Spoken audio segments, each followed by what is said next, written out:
afternoon. Selamat sore. You hear me okay? Anda bisa dengar suara kami di depan? Thank you so much for coming to this workshop session. Terima kasih sebelumnya sudah menghadiri sesi workshop pada sore hari ini. Today we're going to study a topic that consumes a lot of our energy. Sore hari ini kita akan mempelajari tentang sebuah topik yang seringkali justru menyerap energi ataupun fokus Anda paling banyak. It's probably the number one thing that especially young people think about. Dan biasanya hal ini sering dialami oleh mereka yang masih muda. And that's the subject of relationships. Dan untuk topik sore hari ini adalah tentang hubungan antar manusia.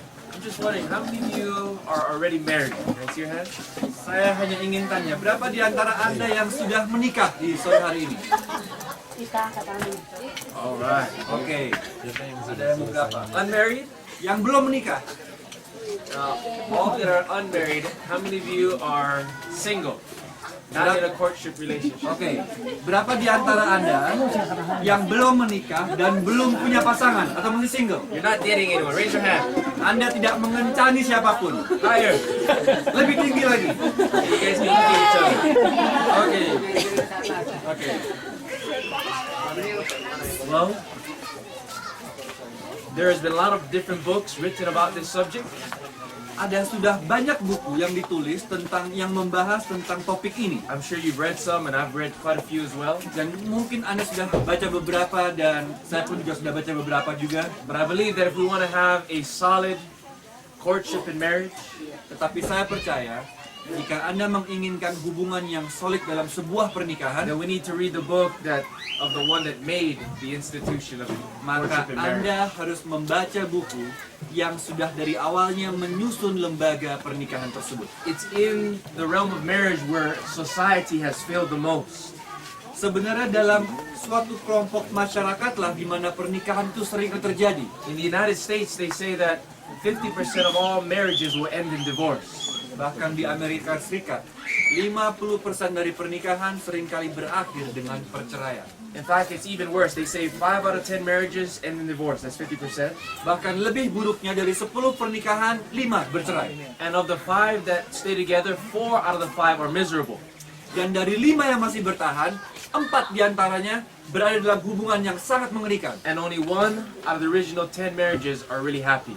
Dan hanya 1 dari 10 yang sungguh-sungguh berbahagia dalam pernikahan And tersebut. because of these sad statistics, Dan karena statistik yang menyedihkan inilah, many people are not even getting married anymore. banyak orang yang tidak menikah lagi. They're just living together. Mereka hanya tinggal bersama.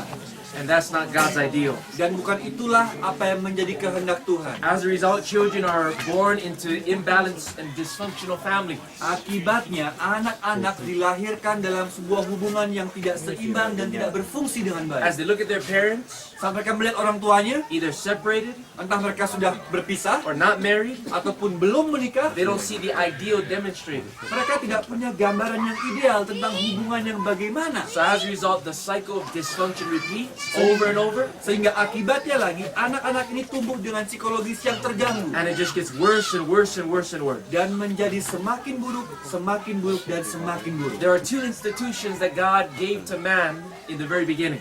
Ada 2 institusi atau 2 lembaga yang Tuhan berikan kepada manusia dari awal. That God permitted man to take with them when they left the Garden of Eden. Yang Tuhan izinkan untuk manusia bawa semenjak mereka keluar dari Taman Do Eden. you know what it is? Anda tahu apa itu? The Sabbath Sabat and the marriage institution. dan pernikahan. Both of them are brutally attacked by Satan today. Dan kedua hal ini diserang mati-matian oleh setan. And Satan hates the Sabbath Dan setan benci Sabat because the Sabbath reveals who God is. karena Sabat mencerminkan atau menunjukkan siapa Tuhan sesungguhnya. It points us to the Creator. Itu menunjukkan kepada Tuhan sebagai pencipta. Satan hates marriage Tapi setan juga benci for the same pernikahan reason. untuk alasan yang sama. Because marriage was to reveal who God is. Karena seharusnya pernikahan menunjukkan siapa Tuhan sebenarnya. Point to the Creator as well. Dan juga menunjukkan kepada Tuhan sebagai pencipta. And so that's why we see same-sex marriage being passed, especially in the United States and all over the world. Karena itulah bagaimana kita mengetahui di Amerika Serikat sudah disahkan pernikahan sesama jenis. Satan is trying to corrupt society Karena setan berusaha merusak pikiran masyarakat by destroying the very foundation of it, which is marriage. dengan merusak sebuah dasar inti dari sebuah pernikahan. Marriage is the foundation of the church or the family. Tahukah Anda bahwa pernikahan adalah dasar dari sebuah keluarga? Families are the foundation of the church. Dan keluarga adalah sebuah dasar dari sebuah gereja And atau it's jemaat. churches that are the moral guide to society. Dan seharusnya jemaat ataupun gereja menjadi dasar ataupun panduan dari masyarakat. So in order to corrupt society, you corrupt the church. Jadi untuk merusak masyarakat, Anda rusak gereja. In order to corrupt the church, you corrupt family. Untuk merusak gereja, Anda rusak keluarga. In order to corrupt families, you attack the foundation, which is the husband-wife relationship. Untuk merusak keluarga, setan menyerang pernikahan yang merupakan hubungan antara suami dan istri. We've been told in the book Adventist Home, page 71, Dalam buku Adventist Home halaman 71, that the majority of marriages of our time and the way in which they are conducted make them a sign of the last days. bahwa bagaimana hubungan pernikahan yang ditunjukkan pada akhir zaman menunjukkan bagaimana sifat daripada tanda-tanda akhir zaman itu. It says men and women are so persistent and so headstrong Dikatakan bahwa laki-laki dan juga wanita menunjukkan sebuah sifat yang keras kepala, that God is left out of the question when it comes to relationships. sehingga Allah seringkali tidak dihiraukan saat membahas tentang hubungan antar manusia. And as a result, many marriages, instead of being a foretaste of heaven, Sehingga banyak pernikahan yang seharusnya menjadi sebuah gambaran dari surga are a foreshadowing of hell. menjadi sebuah gambaran ataupun bayangan dari neraka. And so, only 1 out of the original 10 truly has a happy home. Jadi hanya 1 dari 10 keluarga yang benar-benar berbahagia. I think you came here because you want to be the 1 out of 10. Dan saya ingin Anda hadir di sini karena Anda ingin menjadi 1 dari 10 tersebut. Am I right? Apakah saya benar? Amen. Amin. So, we're going to go to the Bible Jadi kita akan beralih ke Alkitab to find out how to establish a firm foundation in the realm of courtship that leads to marriage. untuk mengetahui bagaimana untuk mendapatkan fondasi yang kuat yang akan menjadi sandaran daripada pernikahan. And I think the reason why God is so interested in this Dan alasan mengapa Tuhan begitu tertarik dengan hal ini is because He cares about us. karena Ia sayang He pada loves kita. us. Ia cinta dengan He kita. created us as social beings that have relationships. Tuhan menciptakan manusia sebagai makhluk sosial yang seharusnya memiliki hubungan antar sesama. But also because the decisions we make in this realm of our life Dan keputusan yang kita ambil dalam hal yang kita bahas sore hari ini has eternal consequences. karena akan memiliki akibat yang abadi. Adventist Home, page 43 says, Buku Adventist Home dalam halaman 43. it is from the marriage hour that many men and women date their success or failure in this life. Melalui pernikahanlah laki-laki dan wanita akan menentukan kesuksesan kehidupan mereka And their hopes of the future immortal life. dan harapan-harapan mereka untuk masa depan yang lebih baik. Marriage is something that will influence and affect your life both in this world and the world to come. Pernikahan adalah sesuatu hal yang akan memberikan dampak untuk kehidupan Anda sekarang ataupun di masa depan. A sincere Christian will not advance his plans in this direction without the knowledge that God approves of his course. Seorang Kristen yang sejati tidak akan pernah melupakan Tuhan dalam perencanaan pernikahan ini. He will not want to choose for himself, Dia tidak akan memilih untuk dirinya sendiri, but will feel that God must choose for him. tetapi dia yakin bahwa Tuhanlah yang seharusnya memilih In other words, pasangannya. if God is not a part of the process of courtship and marriage, Dengan kata lain, kalau Tuhan tidak dilibatkan dalam perencanaan pernikahan ini, we could very well be lost because of it. bisa dijamin kita akan hilang dalam hal itu. So it's a very serious topic. Jadi Anda bisa lihat betapa seriusnya topik sore hari ini. So are you ready to hear what God's word has to say? Jadi apakah Anda siap untuk mendengarkan apa yang Tuhan ingin sampaikan pada Anda? Or are you not ready? Atau Anda belum siap? You okay? The Bible gives us 7 steps. Alkitab memberikan 7 langkah. I like to call it 7 single essentials. Saya suka menyebutkannya sebagai 7 langkah bagi mereka yang masih single. That a person must have as a single before they can even get married. Jadi ketujuh hal yang harus dimiliki oleh mereka yang masih single sebelum mereka memutuskan untuk menikah. And even before they should get into a courtship relationship. Dan bahkan sebelum mereka memutuskan untuk berada dalam suatu hubungan sosial. Now I think most of us here are single, Jadi saya berasumsi bahwa semua di sini masih single. but these 7 things are principles that married couples can learn from as well. Tetapi ketujuh hal ini juga dapat dipelajari oleh mereka yang sudah menikah. So turn with me to Genesis chapter 2, Jadi buka Alkitab Anda dalam Kejadian pasal 2, where we find God's original plan for courtship and marriage. di mana Tuhan menempatkan dasar-dasar yang paling utama tentang pernikahan. We find the steps and the qualifications and the blueprint for a happy home. Kita akan melihat bagaimana Tuhan menempatkan langkah, spesifikasi, bahkan blueprint untuk keluarga yang berbahagia. In Genesis chapter 2 we find, or in the book of Genesis we find God's original plan for everything. Dalam Kejadian pasal 2 kita mendapatkan bagaimana rencana Tuhan yang merupakan awal dari segala sesuatu, Including courtship and marriage. termasuk hubungan dalam pernikahan. Genesis chapter 2, if you're there, would you please say amen? Sudah sampai di Kejadian pasal 2? Alright, let us pray. Mari kita berdoa. Father in heaven, we ask that your Spirit would be with us as we study together. Allah Bapa di surga, kami minta agar Roh-Mu lah yang bersama-sama dengan kami sore hari ini. Help us, Lord, not only to understand these principles, Bantu kami Tuhan tidak hanya untuk mengerti prinsip-prinsip ini, but we pray that our life would be changed as a result of this next hour together. tapi kami berdoa Tuhan agar hal ini dapat merubah kehidupan kami We know, dalam Lord, jam berikutnya. We know that there have been millions of people who have lost their souls because they made wrong decisions in relationships. Oh Tuhan, kami tahu bahwa telah banyak berjuta-juta orang telah hilang saat mereka mengambil keputusan yang salah dalam hubungan ini. And we don't want to be like them, Lord. Dan kami tidak mau menjadi sama seperti mereka We Tuhan. want to be the 1 in 10 that has a happy home. Kami ingin menjadi mereka yang satu yang berbahagia dari 10 yang rusak. So would you please teach us how? Tolong Tuhan, ajari kami. Convict us and convert us, we pray. Ajari kami dan bantu kami Tuhan. Itulah doa kami. In Jesus' name, Dalam nama Yesus. amen. Amen. Genesis chapter 2. Kejadian pasal 2. Actually, let's read chapter 1, verse 27. Oke, mari kita buka dulu Kejadian 1 pasal 20, Kejadian 1 27. Notice how God built the first house of marriage. Perhatikan bagaimana Allah menciptakan pernikahan pada mulanya. Bible says, so God created man in his own image. Maka Allah menciptakan manusia itu menurut In gambarnya. the image of God created he him. Menurut gambar Allah diciptakannya dia. Male and female created he them. Laki-laki dan perempuan diciptakannya mereka. On the 6th day of creation. Pada hari ke-6 On penciptaan. the what day? Pada hari apa? Keep that in mind, we'll come back to that.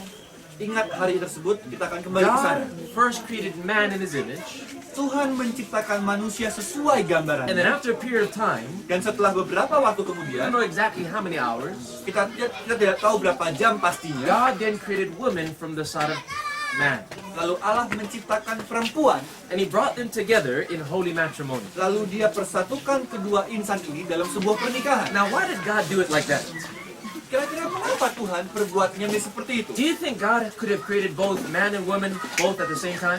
Menurut Anda, bukankah Tuhan sanggup menciptakan laki-laki perempuan dalam waktu yang sama? Yes or no? Yes. Atau tidak?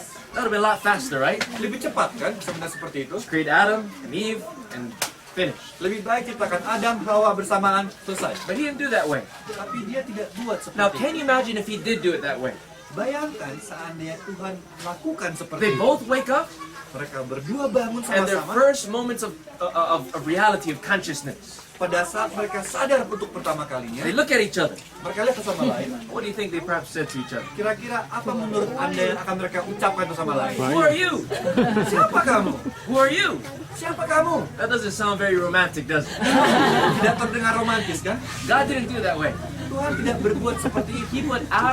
He created Adam first, Dia ciptakan Adam terlebih dahulu. and after a short period of time, Dan setelah beberapa saat berbeda, when Adam felt his need for a companion, saat Adam ada keinginan untuk seorang but not pasangan, only felt his need, but had a legitimate need, tidak hanya merasakan, tapi bagaimana untuk mendapatkannya secara then benar. put him to sleep. Lalu Allah menidurkan And then Adam. from his side created Eve. kemudian dari sana Allah menciptakan And Hawa. can you imagine what it was like when they both woke up? Dan bayangkan apa yang terjadi saat mereka berdua And bangun. Adam saw Eve for the very first time. Lalu Adam melihat Hawa untuk pertama What do you kalinya. think he said? Apa kira-kira yang Adam katakan? You are the one that I want. You are the one that I dream, that I need.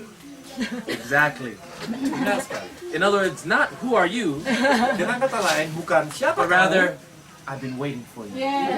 tapi kata-katanya adalah aku telah menantikan Which kamu. one sounds more romantic? Mana yang terdengar lebih romantis? I've been waiting for you. Aku telah menunggu But kamu. what happens is this. Tapi apa yang terjadi adalah ini. Many people rush into relationships Banyak orang begitu terburu-buru without dalam following pernikahan God's plan. tanpa meminta ataupun melihat rencana Tuhan. They get married. Mereka menikah. 6 months after marriage, 6 bulan kemudian, they wake up one morning mereka bangun satu pagi, and they look at each other mereka itu sama lain. and they say, "Who are you?" Siapa kamu?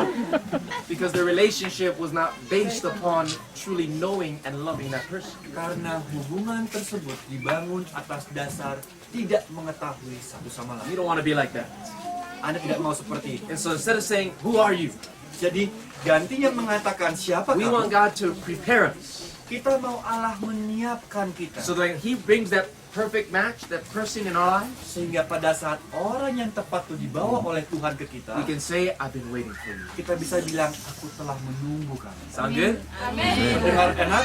So what was the process? What happened between the creation of Adam and the creation of Eve?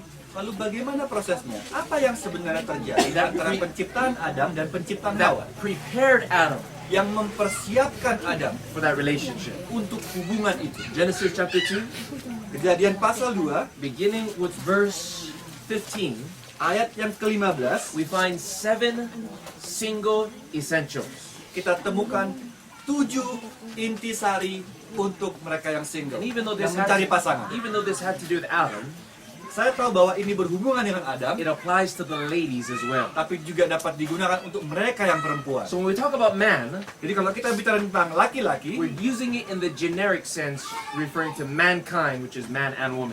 jadi kalau dalam bahasa Inggris kata man itu bukan untuk laki-laki, tapi dari mankind atau manusia. In Genesis 2:15, Kejadian 2 ayat yang ke-15, we find the first 4 single essentials. kita temukan 4 intisari utama. And I hope you write them down because you're going to want this later on. Dan saya harap Anda tulis hal ini. Notice what it says.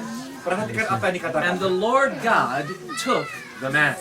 Lalu Tuhan Allah mengambil manusia itu. In that sentence, we find our first 2 steps. Dalam kalimat itu, kita temukan 2 poin utama. The Bible says that God took the man. Alkitab berkata Allah mengambil manusia itu. What does it mean to take something? Apa artinya mengambil sesuatu? It means that you're in control of whatever you're taking. Itu artinya Anda memiliki kendali atas apa yang Anda ambil. If I take this water bottle, Kalau dia ambil botol ini, sorry for scaring you. Who's in control of it? siapa yang punya kendali? I'm the one that took it. Tentunya dia yang punya kendali. In the same way God took Adam, Sama seperti Allah mengambil Adam, Adam is in the hands of God, Adam berada di bawah which kendali shows Tuhan. that God is in control of his life. Menunjukkan bahwa hidup Adam The ada first dalam kendali Tuhan. single essential Intisari utama bagi mereka yang single. is that we have to let God sweep us off our feet. Izinkan Tuhan untuk mengambil kendali hidup We have to Anda. let Him take possession of us. Izinkan Tuhan untuk mengambil sepenuhnya apa yang Anda miliki. We have to put our life in the hands of God Kita harus mampu meletakkan kehidupan kita di tangan Tuhan. and let Him be in control of our life. Dan biarkan dia mengendalikan And so that's kehidupan Anda. number 1. Itu yang pertama. And then when God takes us, Lalu saat Tuhan mengambil kita, He makes us a man or a woman. dia membuat kita menjadi laki-laki atau perempuan. God gave a man to Eve, not a boy to Eve. Allah memberikan seorang laki-laki kepada Hawa, And he- bukan seorang bocah kepada Hawa. He gave a woman to Adam, not a little girl to Adam. Dia berikan Hawa untuk Adam, bukan anak gadis yang masih tidak tahu apa-apa kepada Adam. So when God takes us, Saat Tuhan mengambil He kita, then makes us man and woman. lalu Allah akan buat kita menjadi laki-laki dan wanita. What is the biblical definition of a man? Apakah definisi Alkitab tentang seorang laki-laki? How is a man measured by? Bagaimana seorang laki-laki diukur kelaki-lakiannya? By being tall? Apakah dengan diberitahu? By being strong? Apakah dengan menjadi kuat? By being a leader? Dengan menjadi seorang pemimpin? What is the biblical definition of a man Apakah definisi Alkitab tentang seorang laki-laki as well as a woman? ataupun seorang perempuan? The Bible tells us in 1 Corinthians 13 1 Korintus 13 and verse 11 ayat yang ke-11. how a man should be measured by. Bagaimana seorang laki-laki harus diukur. This is how we need to measure ourselves Inilah bagaimana kita juga mengukur diri kita sendiri and measure a potential mate. and Measure a potential companion. dan bagaimana kita mengukur bagaimana pasangan itu adalah pasangan yang baik untuk kita. 1 Corinthians 13:11. 1 Korintus 13 ayat yang ke-11. When I was a child, I spoke as a child, I understood as a child, I thought as a child. Ketika aku kanak-kanak, aku berkata-kata seperti kanak-kanak, aku merasa seperti kanak-kanak, aku berpikir seperti But when I kanak-kanak. became a man, I put away childish things. Sekarang sesudah aku menjadi dewasa, aku meninggalkan sifat kanak-kanak So itu. according to this verse, Jadi menurut ayat ini, man is measured by maturity seorang laki-laki diukur dari kedewasaannya in what he says, dengan apa yang dia what he katakan, understands, and what he thinks. apa yang dia pahami dan pikirkan. So it's not physical maturity alone, Jadi bukan dengan ukuran fisik saja, but mental maturity. tetapi dengan kedewasaan mental. In fact, notice chapter 14 and verse 20. Tapi lalu perhatikan 14 verse Chapter 14, verse 20. ayat 20. The Bible says, "Brethren, be not children in understanding, Saudara-saudara, janganlah sama seperti anak-anak dalam pemikiranmu. in malice be children, but in understanding be men." Jadilah anak-anak dalam kejahatan, tetapi orang dewasa dalam pemikiranmu. So a true man or woman is a man or woman of understanding. Jadi seorang laki-laki atau perempuan yang sejati adalah seorang laki-laki dan perempuan yang penuh pemahaman. But what does that look like practically? Tetapi bagaimana mempraktekkan hal tersebut? Turn to Proverbs chapter 24. Buka Amsal ayat yang ke-24. What is a man or a woman of understanding? Bagaimanakah seorang yang penuh dengan pengertian? Proverbs 24 verse 30 says, Amsal 24 ayat yang ke-30 berkata, I went by the field of the slothful, Aku melalui ladang seorang pemalas and by the vineyard of the man that is void of understanding. dan kebun anggur orang yang tidak berakal budi. So Solomon is about to describe the vineyard Jadi Salomo berusaha menggambarkan kebun anggur of a man that doesn't have understanding. sama seperti seorang manusia yang tidak punya pengertian. Notice what his vineyard looks like. Perhatikan bagaimana kebun anggur terlihat. Verse 31. Ayat yang ke-31. And lo, it was all grown over with thorns, Lihatlah, semua itu ditumbuhi onak. and nettles had covered the face thereof, Tanahnya tertutup dengan jenuju and the stone wall thereof was broken down. dan temboknya sudah rubuh. How is the vineyard described? Bagaimana kebun anggur digambarkan dalam ayat Of ini? the man that doesn't have understanding. Bagaimana kebun anggur digambarkan seperti seseorang yang tidak punya akal budi? It's chaos. Kacau. Thorns and thistles. Oh, dengan duri, dengan macam-macam. It's disorganized. Tidak terorganisasi, tidak teratur, It's unkept. tidak dijaga, And the stone wall is broken down. dan semua yang harusnya melindungi sudah rubuh. Now, how many of you own a vineyard Berapa di antara Anda yang punya kebun anggur? or a field? Ataupun ladang? Some of us may, but most of us can't relate with this. Oke, mungkin tidak ada yang punya, tapi paling tidak Anda bisa memiliki bayangan akan hal tersebut. But while we don't have vineyards, Saat Anda tidak punya kebun anggur, we do have bedrooms, don't we? Anda punya tempat tidur kan? We do have homes, Anda punya rumah kan? vehicles perhaps. Mungkin kendaraan. And so let me translate this verse Jadi izinkan saya menerjemahkan ayat ini into a modern day Taj translation. dengan terjemahan touch yang modern. Here's how it goes. Inilah bunyinya seperti ini. I walk by the room of the lazy, Aku melalui kamar seorang pemalas and the abiding place of the boy who thinks he's a man but is void of understanding. dan melalui tempat tidur seorang anak kecil yang berpikir dia laki-laki dan malas. And lo, the ground was covered with dirty clothes Dan perhatikan bagaimana lantai kamar tersebut penuh dengan pakaian kotor from months past. dari sebulan yang lalu. It had the stench of sweaty feet. Itu memiliki sisa kaos kaki yang kotor, from the crusty sock lying in the corner. dengan remahan-remahan makanan yang kotor di tempat There was a lainnya. nest of roaches and ants Bahkan ada sarang kecoa dan juga sarang nyamuk, semut di sana. that made their home in an empty bag of chips on the ground. Sehingga membuat rumah tersebut sama seperti tumpukan keripik-keripik. Dirty dishes placed on the bookshelf, Oh, cucian-cucian di atas lemari, left for mother to pick up. menunggu ibunya untuk mengambil. And then there was a mountain of clean clothes left on the bed, Dan ada pakaian-pakaian yang belum disetrika, wrinkled. kusut. And then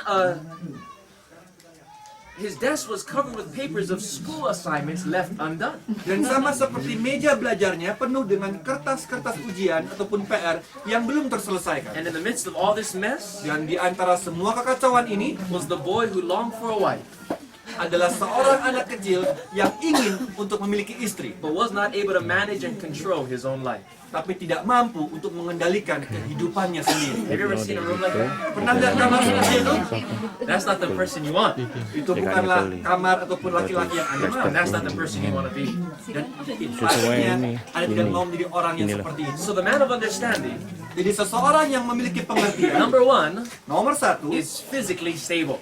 adalah mereka secara fisik seimbang. In other words, they can take care of themselves. Artinya mereka mampu menjaga diri sendiri. Because how can you take care of somebody else? Karena bagaimana Anda bisa menjaga orang You lain can't even take care of yourself, right? kalau Anda tidak bisa menjaga diri sendiri? Notice the second definition of the man of understanding. Perhatikan definisi nomor 2 dari mereka yang punya pengertian. Chapter 25, verse 28. Amsal 25 ayat yang ke-28. He that has no rule over his spirit Orang yang tak dapat mengendalikan diri is like a city that is broken down without walls. adalah seperti kota yang roboh temboknya. Remember the vineyard, the wall was broken down? Ingat bahwa kebun anggur yang tadi temboknya sudah rubuh. It represents the one that doesn't have control over his own spirit. Itu menggambarkan mereka yang tidak punya kendali dalam kehidupan mereka sendiri. Notice chapter 14 Pasal 14, Amsal 14, and verse 29. ayat yang ke-29.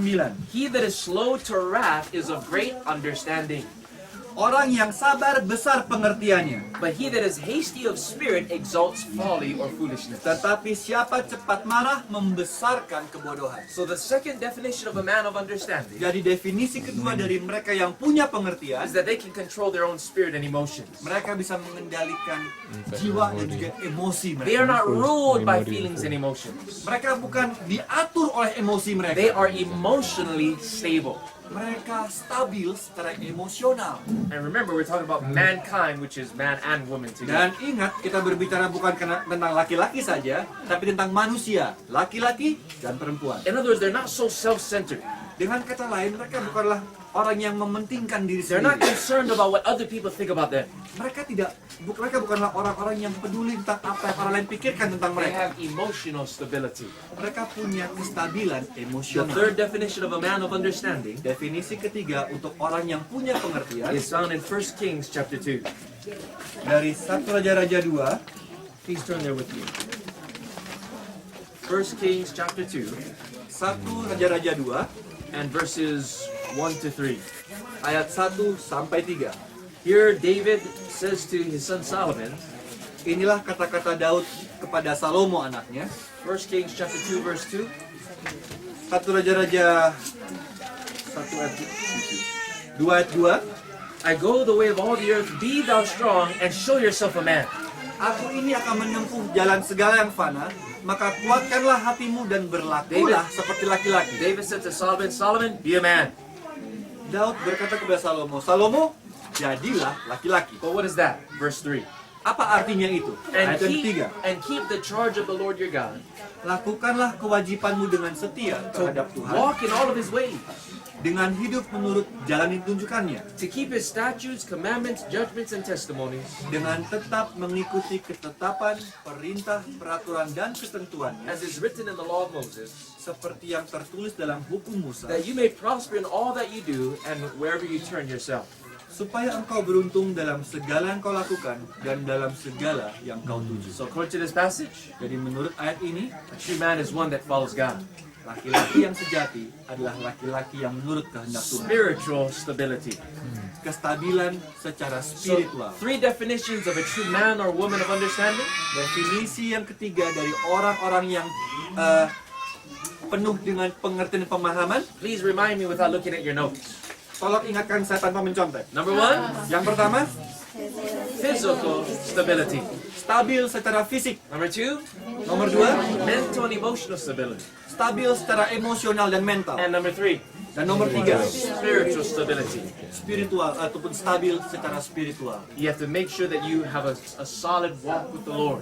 Anda harus pastikan bahwa Anda berjalan menurut ketetapan Tuhan. And the one that is seeking to get with you also has a solid walk with the Lord. Dan orang yang mau berpasangan dengan Anda juga Ladies. adalah orang yang berjalan dalam kehendak Tuhan. Ladies, listen very carefully.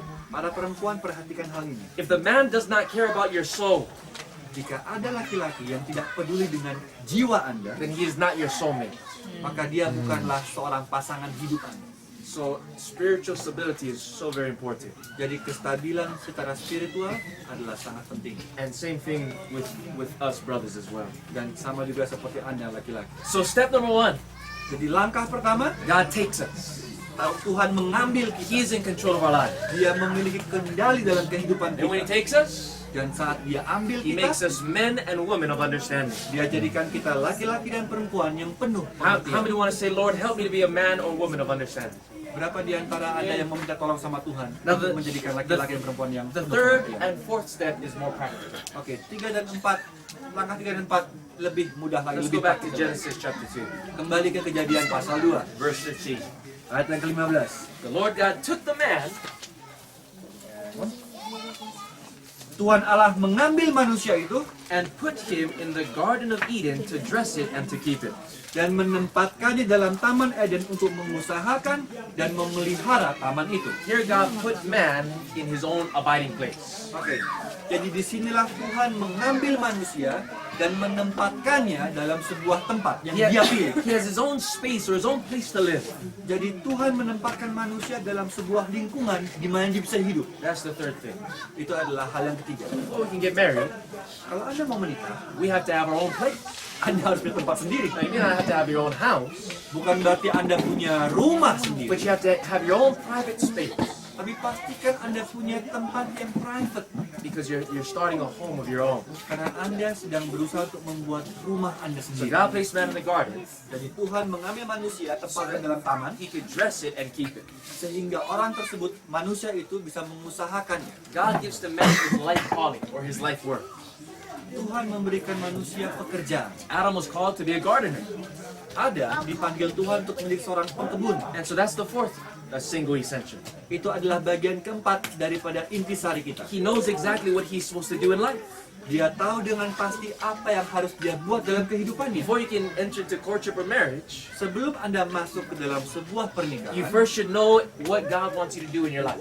Anda harus tahu apa yang Tuhan mau Anda untuk You kerjakan. must know your life work or calling.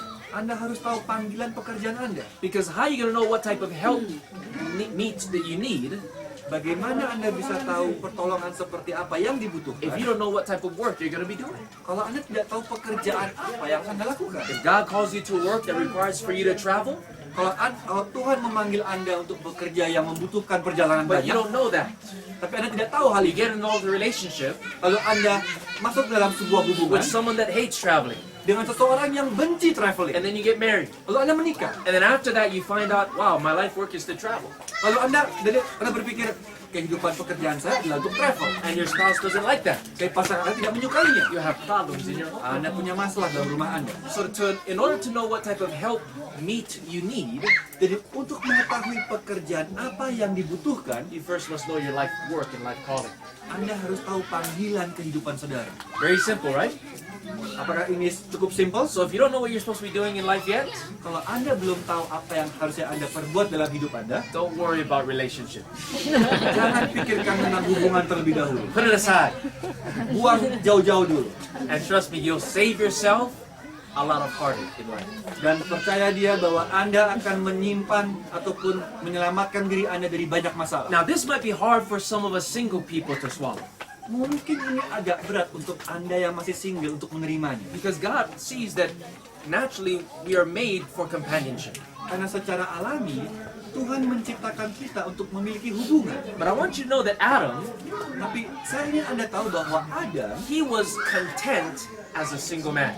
bahwa dia adalah seorang yang gigih sebagai seorang yang single. And the secret of his contentment is found in where God put him. Dan keteguhannya sebagai seorang laki-laki yang single terdapat ataupun terletak di mana tempat dia diletakkan. So how can we be happy as single? Jadi intinya adalah bagaimana Anda bisa tetap berbahagia walaupun Anda single. Where did God put Adam? Di manakah Allah meletakkan Adam? In the garden. And what was it called? Dan di sebuah taman, dan namanya apa? The Garden of Eden. Taman Eden. So if you want to be happy as a single, Jadi kalau Anda ingin berbahagia sebagai seorang single, you have to go in the garden. Anda harus pergi ke sebuah taman. You see, it was a literal garden called Eden. Jadi secara nyata ada sebuah taman yang bernama There's Eden. also a spiritual object lesson in the Garden of Eden. Tetapi secara spiritual ada pelajaran tentang di mana taman Eden itu. In the original Hebrew language, Dalam bahasa asli Ibrani, the word garden means arti kata taman berarti enclosure secara dekat or to surround or to encompass. atau berada di sebuah lingkungan yang melingkupi. Adam was surrounded in Eden.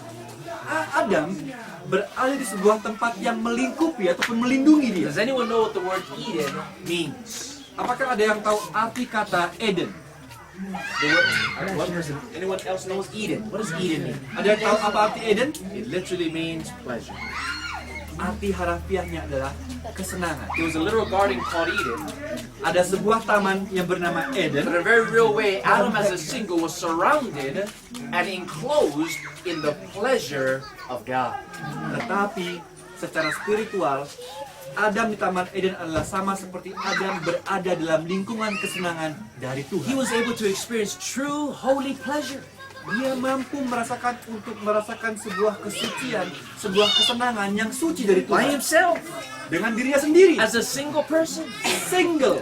before Eve ever came upon the scene. Sebelum Hawa masuk ke dalam cerita hidupnya. Single people, Anda yang single, let God put you in the Garden of Eden. izinkan Tuhan letakkan Anda di Taman Eden itu. What does that mean? Apa artinya itu? The Bible says Alkitab in berkata, Psalm 16 verse 11, write it down. Mazmur 16:11. 16 ayat yang ke-11. It says, "In thy presence Dikatakan di sini bahwa di hadapanmu is fullness of joy." adalah penuh dengan sukacita. In God's presence, there's no emptiness.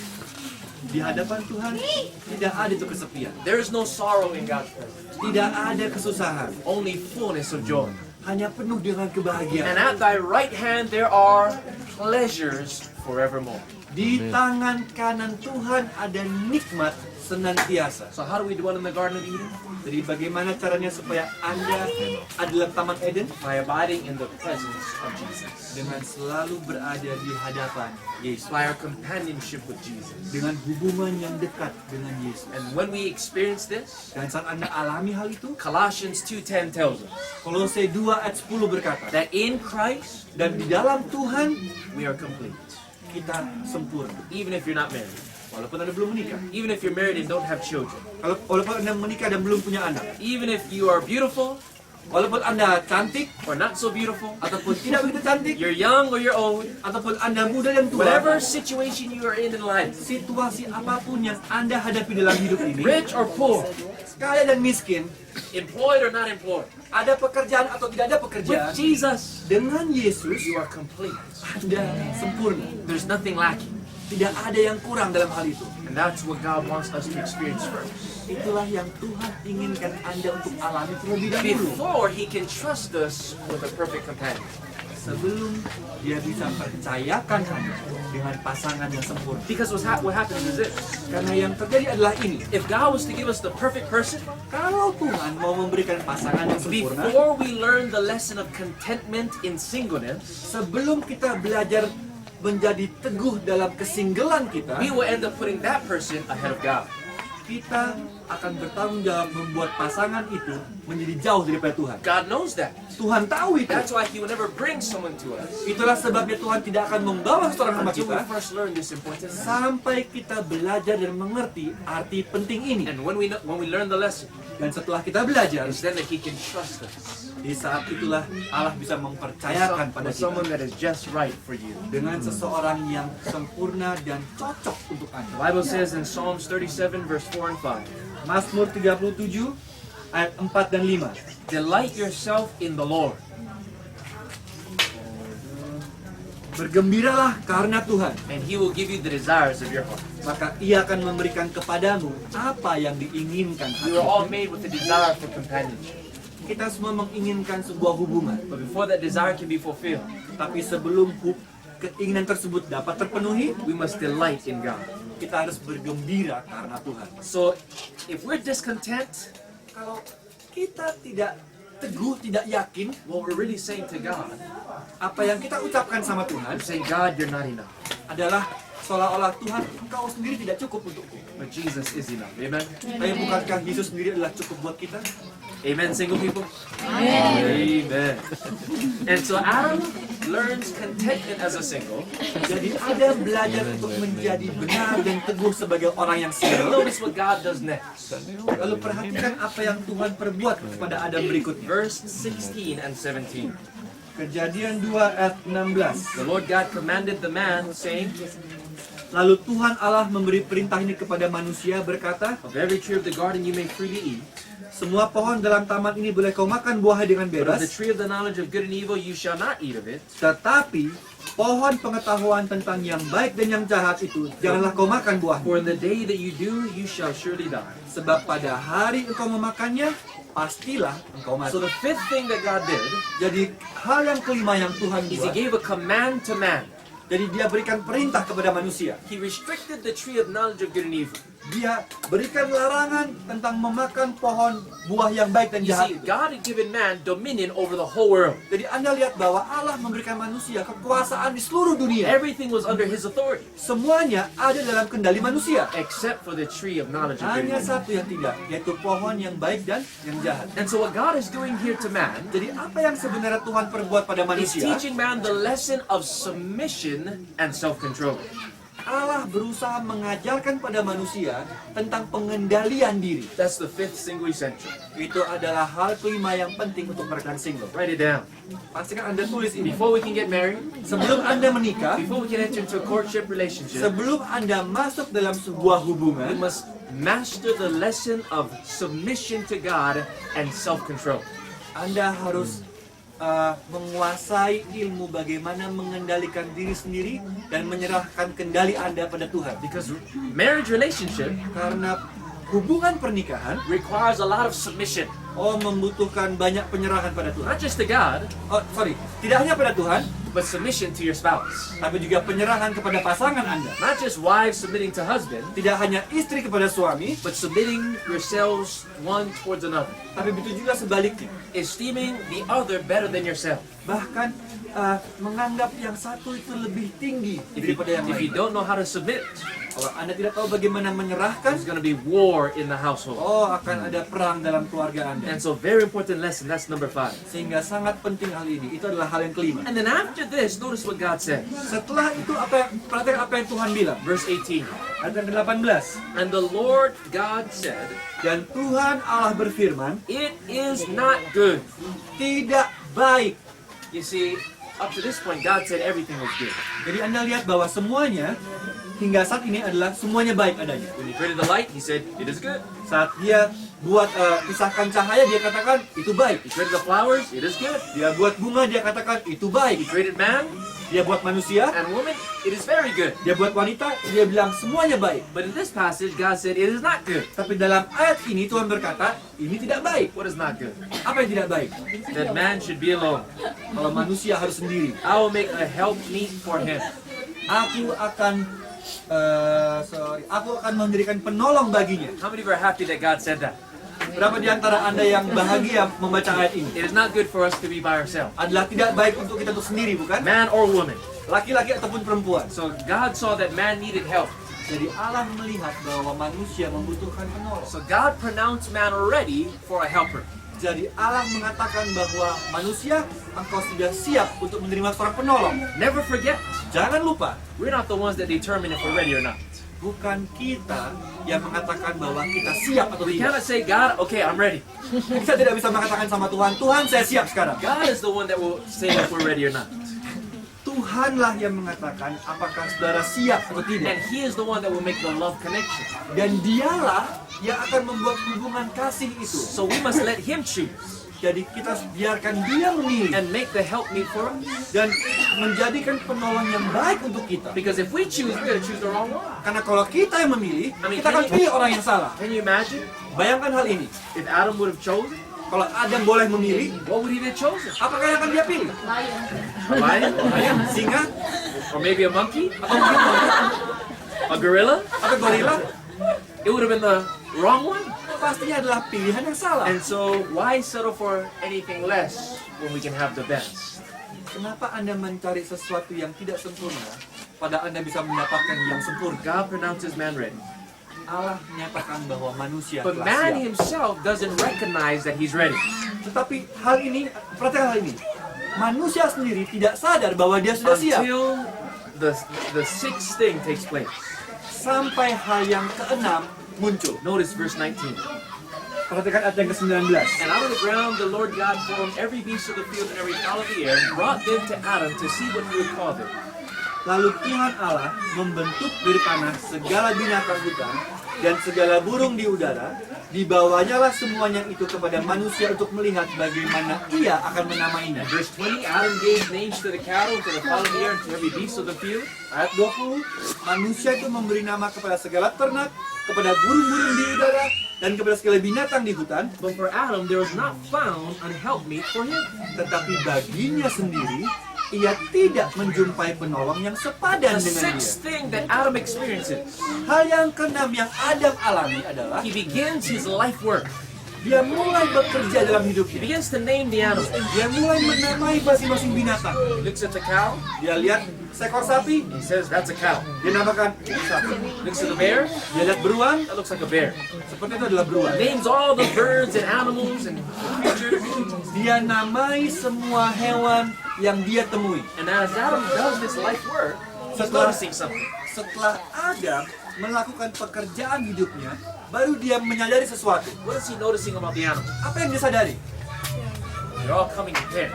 Dia lihat bahwa setiap binatang punya And pasangan. as Adam looks at the giraffe Jadi saat Adam melihat jerapah and the lady giraffe, dan jerapah yang perempuan, and perhaps the lady is rubbing her neck upon the neck of the other giraffe, dan mungkin jerapah itu menggosok-gosokkan lehernya ke jerapah yang laki-laki, Adam is like, wow, that looks nice. Adam melihat sepertinya enak The itu. monkeys come Lalu dia lihat monyet, and they're rubbing each other's back. oke, dan dia gosok punggung satu sama lain. And Adam sees these pairs, Dan Adam melihat pasangan-pasangan and ini, he begins to realize dan dia mulai sadar dalam that hatinya he doesn't have a pair. bahwa dia sendirian. And so now Adam begins to sense a need for his pair. Disitulah Adam mulai merasakan kebutuhan akan seorang pendamping. But he doesn't recognize it Tapi dia tidak sadari hal itu. until he begins his life work. Dia tidak sadari hal itu sampai dia bekerja dalam And hidupnya. he doesn't really have a need of a pair Dan dia sebenarnya tidak membutuhkan seorang until he penolong actually began his life call. sampai dia mulai melakukan pekerjaan hidupnya. Number 6, Nomor 6, you don't really need to get involved in relationships Anda seharusnya tidak harus masuk dalam sebuah hubungan until you actually begin your life calling and your life work. sampai Anda menerima panggilan hidup Anda.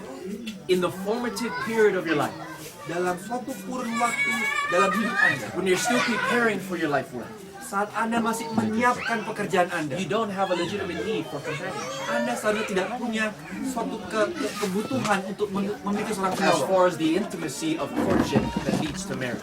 Sama seperti kehubungan intim yang mengarah kepada Now, this may pernikahan. be difficult for some to swallow, Mungkin ini agak sulit untuk Anda terima. but this truth will save single people a lot of headaches and heartaches in life. Tetapi saya pastikan bahwa hal ini akan menyelamatkan Anda dari banyak sakit kepala dan dari banyak masalah dalam hidup Anda. We have been told that we should keep all sentimentalism apart from our life.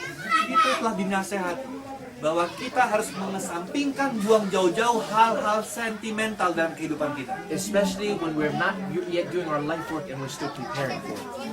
Khususnya saat Anda masih belum melakukan pekerjaan panggilan hidup saudara. Because what happens is this. Karena yang terjadi adalah ini. If we get involved in a boyfriend-girlfriend courtship relationship, still in school and the formative years of our life, Oke, kalau ini terjadi seperti Anda terlibat dalam hubungan pacaran dengan ini dan itu, saat Anda masih mempersiapkan kehidupan Anda, saat Anda di bangku sekolah, our misalnya, own personal development gets stumped. perkembangan pribadi Anda akan terhenti. Because the time that we should be putting and investing in ourselves, in our own personal development, Karena seharusnya Anda menginvestasikan waktu Anda untuk mengembangkan diri Anda, is now being diverted to a horizontal relationship with somebody else. sekarang sudah dialihkan menjadi hubungan horizontal antar sesama. And as a result, you're not growing Dan hasilnya Anda tidak bertumbuh. as God wants you to grow. Seperti bagaimana Tuhan minta Anda untuk And you're bertumbuh. not reaching your full potential.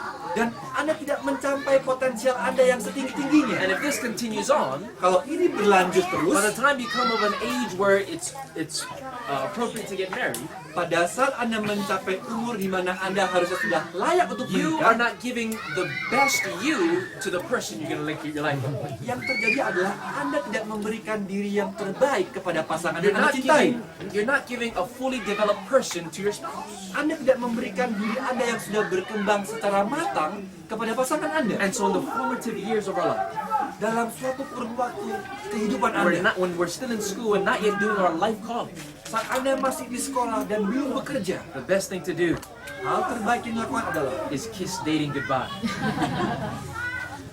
lupakan jauh-jauh itu kencan. and focus on your own personal growth and development Fokus pada pengembangan diri Anda, so that you can give the best you supaya Anda bisa memberikan yang terbaik dari diri at the Anda. appropriate time when God brings you that person in your life. Pada saat yang tepat, saat Tuhan membawa pasangan pada Some of you single people untuk Anda yang masih single, might be looking at me and saying, that's easy for you to say, you're already married. Anda mungkin melihat kami berdua dan mengatakan, oh mudah bagi Anda berdua karena Anda sudah menikah dua-duanya. And it's true, it's a lot easier for me to say now that I'm married. Dan ya tentunya lebih mudah kalau saya mengatakan saya belum menikah. But I was preaching the same message when I was a single person. Tetapi dia mengkhotbahkan hal ini walaupun dia masih single. You see, this is God's idea. Anda tahu bahwa ini adalah apa yang Tuhan kehendaki. I know that there have been people who've gotten married and have a happy marriage that began the relationship during their formative years. Saya tahu bahwa ada kisah-kisah di mana pernikahan itu menjadi berbahagia walaupun telah dimulai saat masih jauh sebelum waktunya. A lot of those relationships have worked. Dan ada yang berfungsi ataupun berhasil. What we're seeing here is God's ideal. Tetapi yang Anda dengarkan saat ini adalah inilah rencana The Tuhan. very best way to lay a good, solid foundation. Cara yang terbaik untuk mendapatkan fondasi yang solid dalam sebuah hubungan. And so number 6, Jadi nomor 6, we must know and we must begin our life calling and life work. kita harus tahu apa panggilan hidup dan kita harus mulai bekerja dalam panggilan itu. Are you with me? Anda mengerti maksud saya? So far, so good? Sejauh ini baik-baik? Okay, let us review. Oke, mari kita ulangi. Without looking at your notes. Tanpa mencontek. The first single essential Intisari yang utama is sebagai that seorang single we adalah must let God what? Anda harus apa? Take us. Izinkan Tuhan mengambil Anda. He is in control of our life. Dia yang punya kendali And then kehidupan number Anda. 2, Nomor 2, He takes us and He makes us a man or woman of understanding. dia ambil kita, dia jadikan kita laki-laki dan perempuan yang penuh dengan pengertian. Now, what is the 3 definitions of a man and woman of understanding? Apa 3 definisi manusia yang punya pengertian? Physical stability, Stabil secara fisik, emotional, and spiritual stability. stabil secara emosional, dan stabil secara spiritual. And then number 3, Nomor 3 intisari nomor 3. the third single essential. God gives us a place of our own. Allah memberikan kita sebuah tempat sendiri. Doesn't have to be a mansion, Tidak perlu istana, but at least a place where there's boundaries. This is your own. tapi paling tidak sebuah tempat di mana Anda bisa berkata ini adalah So privacy. if you're still living with your parents, Kalau Anda masih tinggal dengan orang tua saudara, I'm not saying it's impossible, saya tidak katakan bahwa itu adalah mustahil, but it will be challenging. tapi itu akan penuh dengan tantangan. Amen. Amin. The Bible says, man shall leave his father and mother and join to his wife, and they shall be one flesh. Karena Alkitab berkata laki-laki akan meninggalkan bapa dan ibunya dan bergabung dengan pasangan. Fourth single essential, Intisari yang keempat untuk mereka yang single, God gives the man his life calling. Allah memberikan panggilan hidup. Number 5, Nomor 5, God teaches man the lesson of submission and self-control. Allah mengajarkan arti dari menyerahkan kehendak sepenuhnya Number dan 6. pengendalian diri. Nomor 6, Man doesn't have a legitimate need seseorang tidak punya keinginan until he actually begins his life calling. sampai dia memulai pekerjaan atau panggilan So hidup. now man is ready. Lalu manusia siap sekarang. He's doing his life calling. Dia sudah mendapatkan panggilan hidupnya, He has his own place. dia punya tempatnya sendiri, He has a need, dia punya and kebutuhan, he really feels the need. dan dia benar-benar kebutuhan He itu. wants a helpmate. He wants a parent. Dia mau seorang penolong, dia mau seorang But pasangan. there's still a seventh thing that is so important Tetapi hal yang ketujuh adalah hal yang sangat penting. before man can actually get married. Sebelum seorang manusia bisa menikah. What is the seventh thing? Apakah hal yang ketujuh? Notice what it says. Perhatikan apa yang ditulis. In verse 21. Dalam ayat yang ke-21. And the Lord God caused a deep sleep to fall on Adam. Lalu Tuhan Allah membuat manusia itu tidur nyenyak. And as he slept, he took one of his ribs Ketika ia tidur, Tuhan Allah mengambil salah satu rusuk, and closed up the flesh instead thereof. lalu menutup tempat itu dengan daging. So the seventh thing that Adam experiences Jadi hal yang ketujuh yang Adam alami adalah, is that God causes a deep sleep to fall upon him.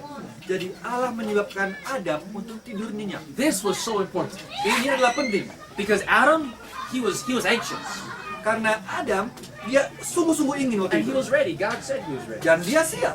Allah mengatakan bahwa dia sudah But siap. if he would have followed his desire and looked for a spouse, Tapi kalau dia mengikuti kemauan hatinya sendiri, he would have begun to search dia akan langsung mencari and he wouldn't have found a perfect match.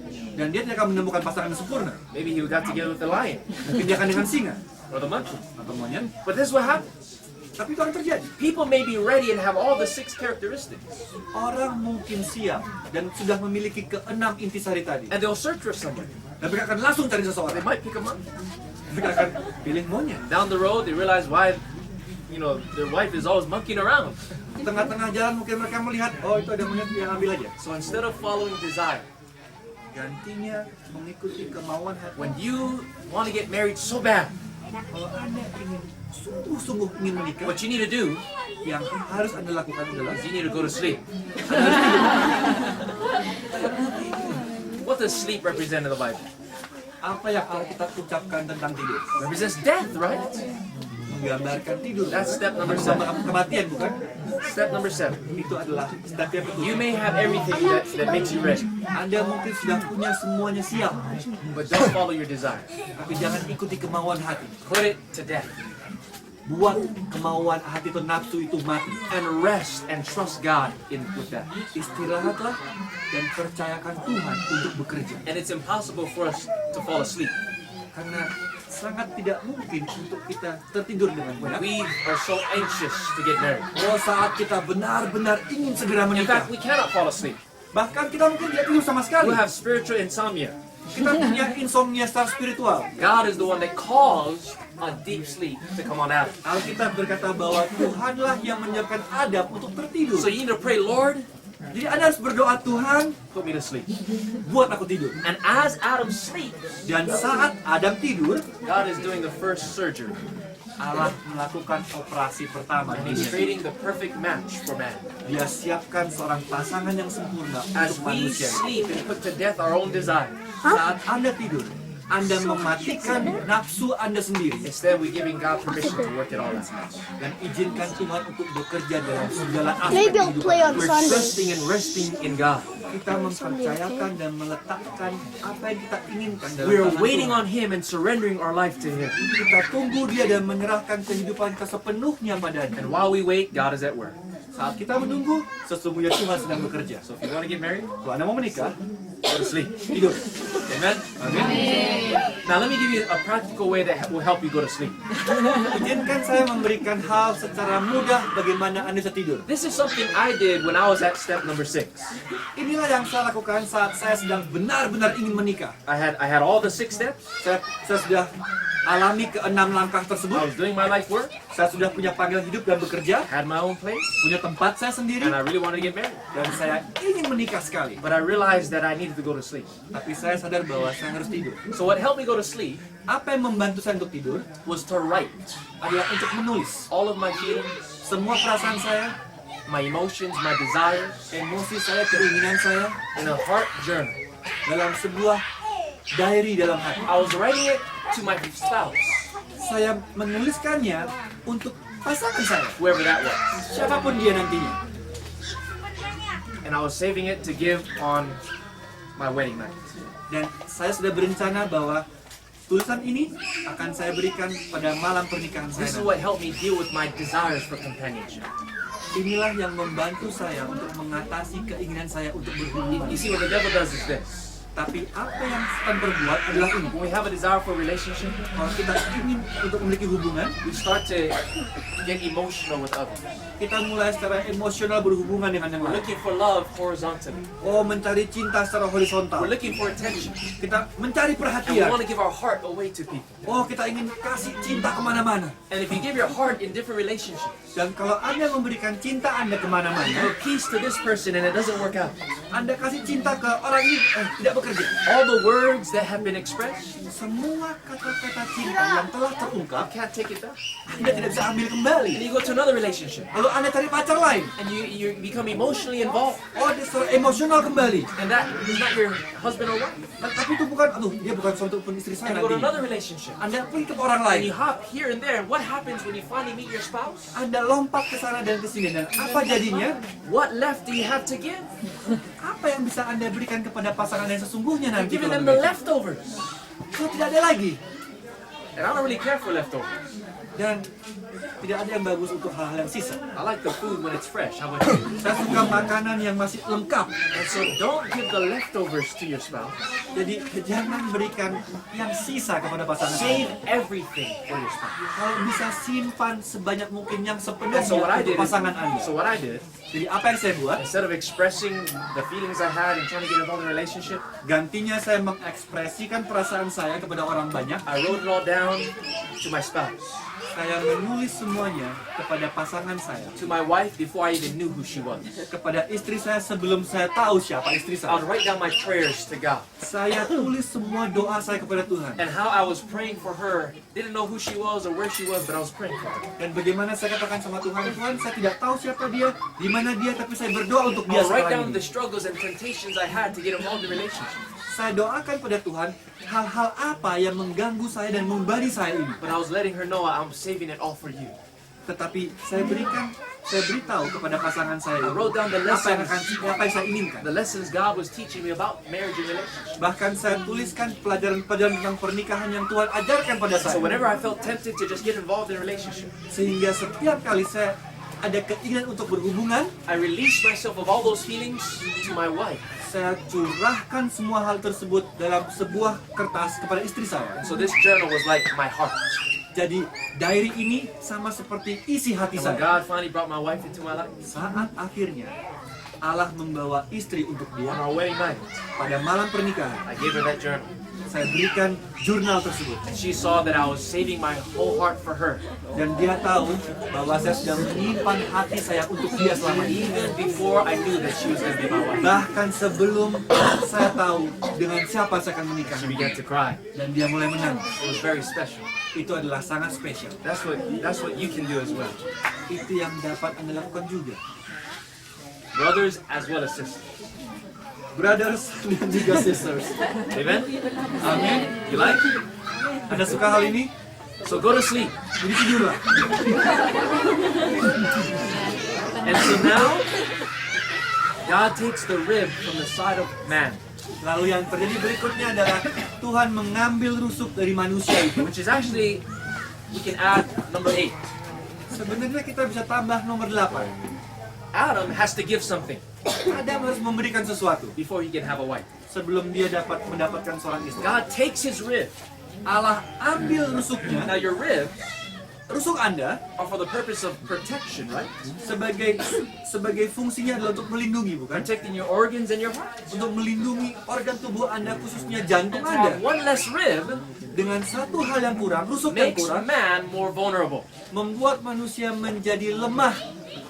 And here we find that man, Adam, had to make the first sacrifice. Jadi di situ Allah mengajarkan bahwa manusia Adam harus mengorbankan untuk pertama He kali. had to be vulnerable first. Dia harus merasa tidak berdaya terlebih dahulu. And so, brothers, Jadi saudaraku, God calls the man to be the one to make the first sacrifice.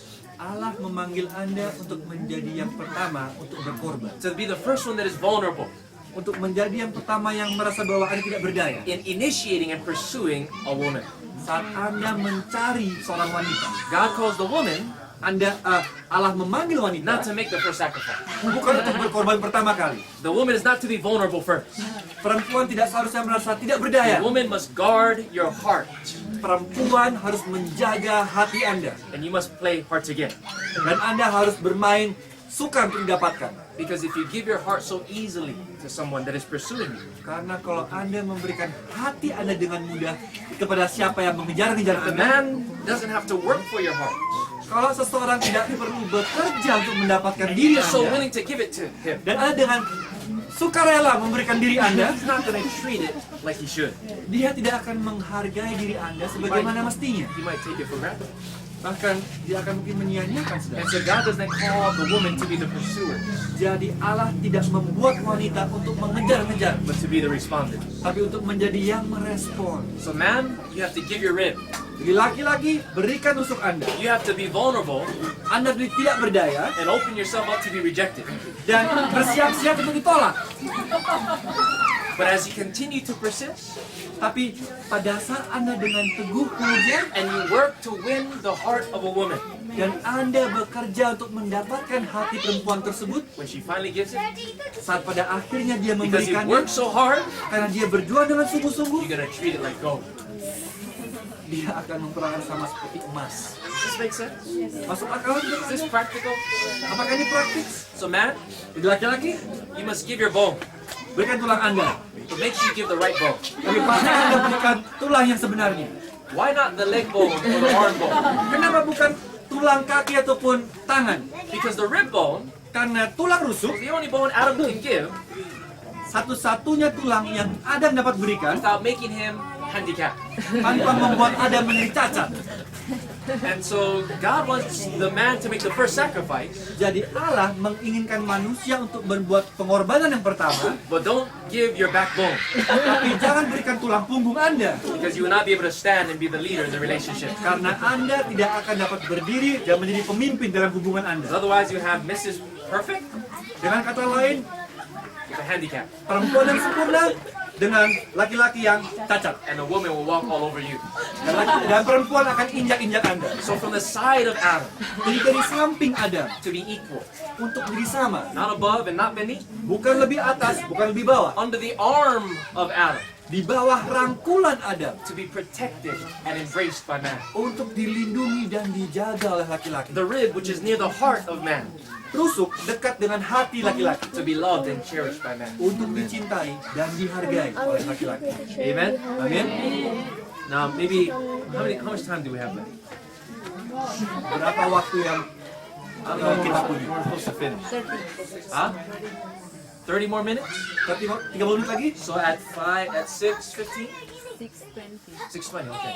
Jam 6.20 kita akan So berhenti. let me read you a few quotations. Izinkan saya membaca beberapa kutipan. This is especially for the brothers. Ini khusus untuk mereka yang laki-laki. Adventist Home, page 57. Adventist Home halaman 57. To trifle or to play with hearts Untuk bermain-main dan coba-coba dengan hati is a crime of no small magnitude in the sight of a holy God. bukanlah hal ataupun kejahatan yang kecil di hadapan Tuhan. Some will show preference for young ladies Ada beberapa yang menunjukkan untuk dengan perempuan yang masih muda and will call out their affections. dan berusaha mencari perhatiannya. And then they go their way and forget all about the words that they had spoken. Dan kemudian dia pergi begitu saja dan melupakan semua kata-kata yang pernah dia ucapkan. A new face attracts them. Karena apa? Karena wajah baru menarik They perhatian. repeat the same word Dan dia lakukan hal yang sama. and devote to another the same attention. Dan berusaha melakukan hal yang sama kepada pasangan yang lain. This disposition, Apa yang dia lakukan ini? talking about the flirtatious spirit, Berbicara tentang roh yang suka menggoda. this disposition will reveal itself in the married life. Dan roh ini akan menunjukkan karakternya yang asli dalam pernikahan. How essential is it then that the youth Jadi bagaimana pentingnya untuk mereka yang masih muda protect their conduct and their emotions untuk menjaga emosi dan kehidupan mereka. so that Satan will not bring them out of the path of righteousness? Supaya setan tidak berhasil mengalihkan mereka dari jalan kebenaran. In other words, God wants us to put aside the flirtatious spirit. Dengan kata lain, Allah ingin membuang roh untuk menggoda. And brothers, Dan we laki-laki, are not to play with girls' hearts. jangan pernah bermain dengan hati perempuan. Amen, ladies? And ladies, you're not to give your heart. Dan perempuan, jangan kasih dengan sukarela hati Anda. We need to make sure we have good boundaries. Pastikan bahwa Anda punya keseimbangan yang tepat. And brothers, we only pursue, Dan laki-laki, Anda hanya mengejar first of all, when God says yes, pada saat Tuhan sudah katakan iya, and when we're really serious about it. dan saat Anda sudah benar-benar serius tentang hal Let itu. me read you another quotation. Izinkan saya membacakan kutipan yang lain. The youth trust altogether too much to impulse.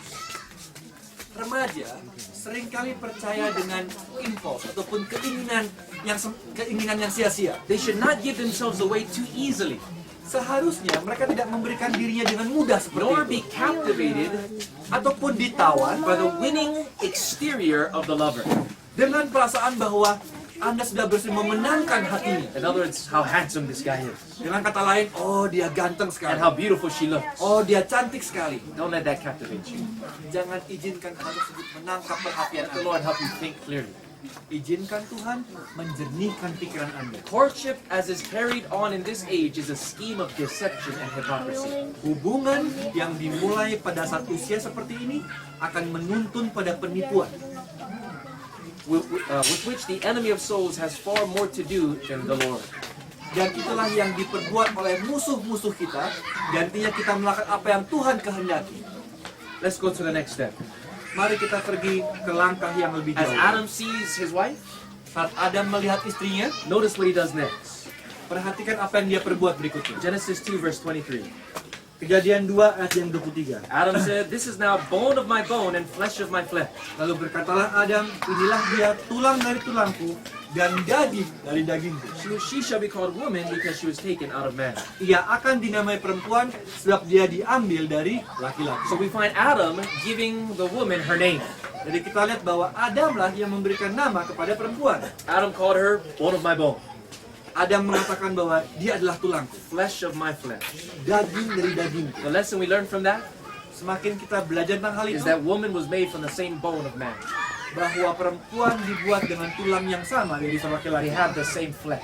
Mereka punya daging yang sama. In other words, they were not unequally yoked together. Dengan kata lain, mereka bukanlah campuran yang berbeda, yang gabungan di satu. It's very important Adalah sangat penting when you consider a companion for life kalau Anda sedang mencari pasangan hidup. that they are the same bone of you, Kalau dia berasal dari tulang yang sama dengan the Anda, same flesh, daging yang sama, the same faith, iman yang sama, the similar ambitions and goals, ambisi yang sama dan tujuan-tujuan hidup yang similar sama, spiritual convictions. kerohanian dan pengakuan akan Allah yang sama. Young people, it is very dangerous Anak-anak muda adalah sangat berbahaya to link yourself with someone that doesn't believe the same as you believe. untuk mengambil sebuah hubungan dengan mereka yang tidak seiman. Don't fall into the devil's trap. Jangan jatuh ke dalam You jebakan must make setan. sure that you're equally yoked. Anda harus pastikan bahwa Anda merupakan adonan yang sama. Adventist homepage 65 says, Adventist Home halaman 65 berkata, the plea is sometimes made that the unbeliever is favorable to religion.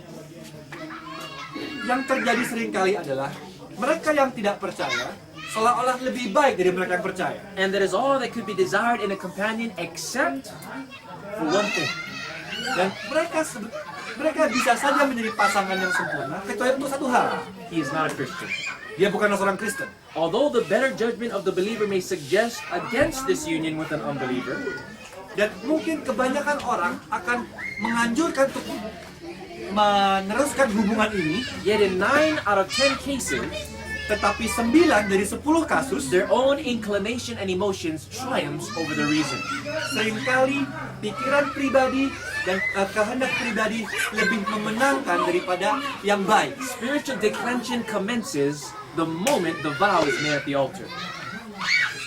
Penurunan spiritual akan terjadi pada saat sumpah pernikahan itu diucapkan. Religious fervor is dampened, Keinginan religius ataupun spiritual seolah-olah terbuang, one stronghold after another is broken down dan benteng-benteng pertahanan satu demi satu dirubuhkan until sampai both stand side by side under the black banner of Satan. hingga kedua-duanya menjadi satu di bawah bendera The setan. bride and the bridegroom have chosen each other Pengantin pria dan wanita yang telah memilih satu sama lain and have dismissed Jesus. dan telah melupakan Yesus.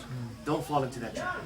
Jangan jatuh ke dalam perangkap itu. Even though that person may be open to spiritual things, Mungkin kadang-kadang yang tidak percaya mengungkapkan, oh saya mau percaya, and have many good qualities, dan banyak kualitas yang baik, if they are of a different faith, tapi kalau mereka dari iman yang a berbeda, different religious persuasion, bahkan dari agama yang berbeda, different standards and convictions, standar dan penyerahan kepada Tuhan yang berbeda, it will not be a happy ending. itu tidak akan memberikan akhir yang bahagia. In 9 out of 10 cases. Dari 9, dari 10. Now, in mercy, there is 1 out of 10 that doesn't work. Ya tentunya Anda berpikir, oh masih ada satu yang berhasil. And so you may know some people who are like this, Dan mungkin Anda tahu ada orang-orang yang berhasil where seperti itu, individuals are married di mana ada yang akhirnya menikah and they didn't follow God's plan, dan mereka tidak mengikuti kehendak Tuhan, and yet somehow God has worked it out.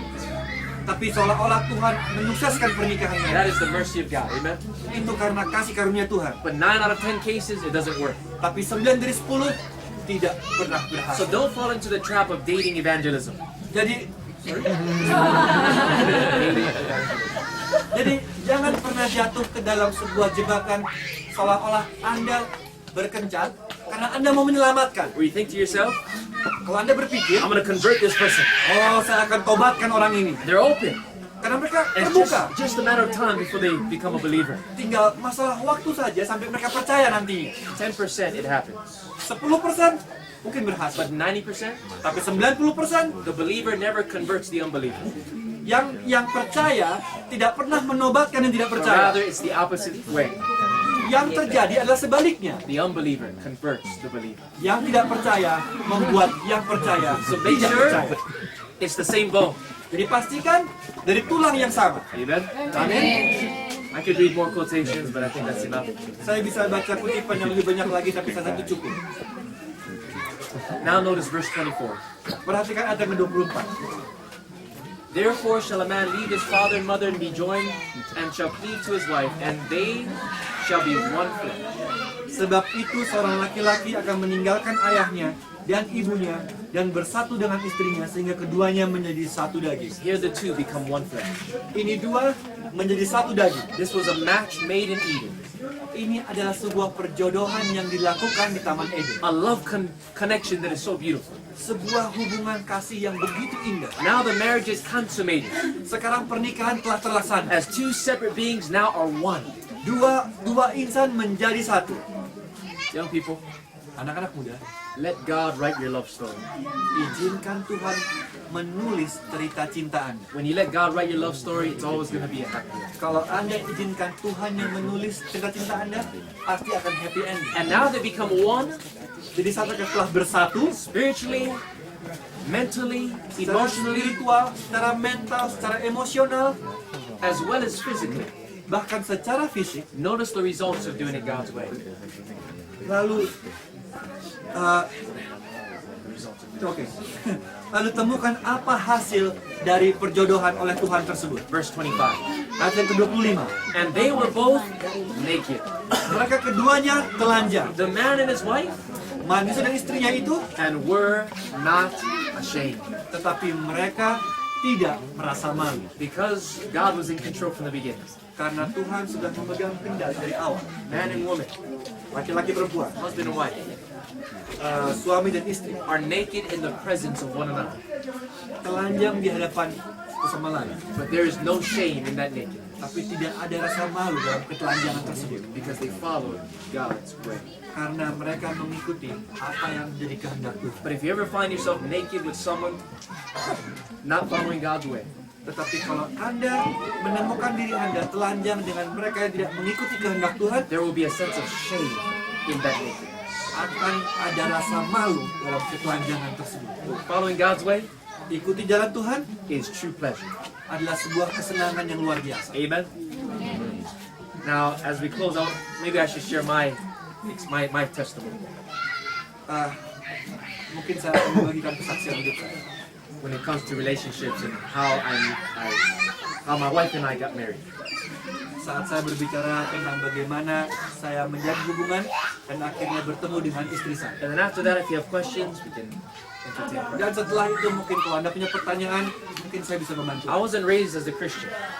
Saya tidak dibesarkan sebagai seorang Kristen. Growing up, I didn't know these principles of relationship. Saya bertumbuh dalam sebuah keadaan di mana saya tidak tahu prinsip-prinsip ini. And I'm very ashamed to tell you that before I was a Christian, Dan sesungguhnya saya malu untuk mengatakan, sebelum saya menjadi I Kristen, would play with girls.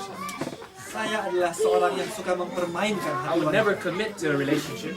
Saya tidak akan pernah masuk dalam sebuah hubungan. I just wanted to fool around and have fun. Saya hanya mau senang-senang. I didn't know who God was. Saya tidak tahu siapa. And even though I made mistakes Tapi bagaimanapun saya telah berbuat salah and gave myself away, dan telah menyerahkan diri saya ke dalam hal salah, thankful that God had mercy upon me. tapi puji Tuhan Allah masih mengasihi dan And at mengampuni 16 years old, Saat saya berumur 16 tahun, Jesus found me. Yesuslah yang menemukan saya. I gave my heart fully to Him. Saya berikan hati saya pada Yesus. And even though I was dirty because of the mistakes of my past, Dan walaupun saya kotor karena pengalaman saya di masa lalu, the blood of Jesus made me clean darah Yesus membersihkan saya and restored the purity and innocence that was given away. dan memperbaiki kemurnian daripada diri saya yang telah terbuang sebelumnya. Maybe you've made mistakes in your past. Mungkin Anda pernah berbuat salah dalam masa lalu Anda. Don't worry about the past. Jangan pikirkan masa lalu Anda. God can redeem our past. Allah dapat menebus And masa lalu Anda. if you have given yourself to someone already, Kalaupun Anda pernah memberikan diri Anda sebelumnya kepada seseorang, God can make us virgins and make us pure once again. Allah dapat membuat kita menjadi murni kembali sebagai seorang laki-laki dan sebagai seorang perempuan. So I was 16 years old. Jadi saya 16 tahun, Jesus gave me a new life.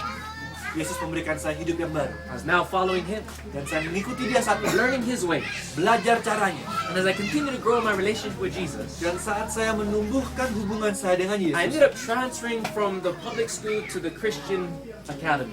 saya ditransfer dari sekolah swasta, sekolah pemerintah, kemudian ke private school. And God was teaching me what love really is. Dan Allah lah yang mengajarkan pada saya apa cinta itu That sebenarnya. it's more than a feeling or emotion.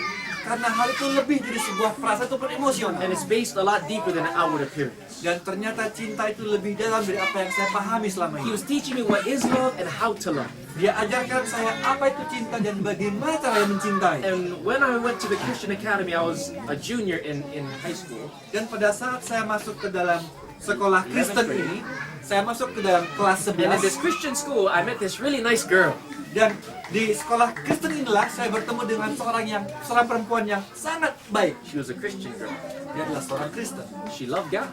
Dia cinta Tuhan. She was of the same flesh and same bone. Dia datang dari tulang dan daging yang sama. She had a prayer life. Dia punya kehidupan yang berdoa. And she was not only beautiful outwardly, Dan dia tidak hanya cantik di luarnya, but her character was so beautiful. tapi karakternya sungguh cantik Her juga. personality was so beautiful. Bahkan kepribadiannya sangat cantik. And I was attracted to her, Dan saya tertarik padanya. and I'm thankful she felt the same way about me. Dan saya bersyukur karena dia juga membahas perasaan saya. And also, she also had an Indonesian name, Dan dia juga memiliki nama Indonesia, Wati. Wati. And so when we were in high school, Jadi saat saya di sekolah, we began a courtship. kita memulai hubungan. And it was an innocent relationship. Dan itu adalah hubungan yang masih muda. There was nothing impure about it. Tidak ada hubungan yang lebih dari hubungan yang But we normal. didn't know the things I just shared with you today. Tetapi saya tidak tahu hal-hal apa yang sudah saya bagikan pada Anda semua sore We hari. didn't know God's ideal plan. Kita tidak tahu rencana Tuhan yang ideal itu So seperti even apa. though it was a good relationship, Jadi walaupun itu adalah hubungan yang baik, looking back, we see that it was not best for us to get involved that young. jadi melihat ke belakang tidak ada yang salah dengan hubungan kita waktu itu. I'm thankful that God overlooks our ignorance. Saya bersyukur karena Tuhan melupakan hal-hal salah yang pernah kami lakukan. And He grows us in our understanding of His will. Dan Dia menumbuhkan pengertian serta pemahaman akan kehendak di So dalam kita. it was good, Itu baik, but it wasn't best.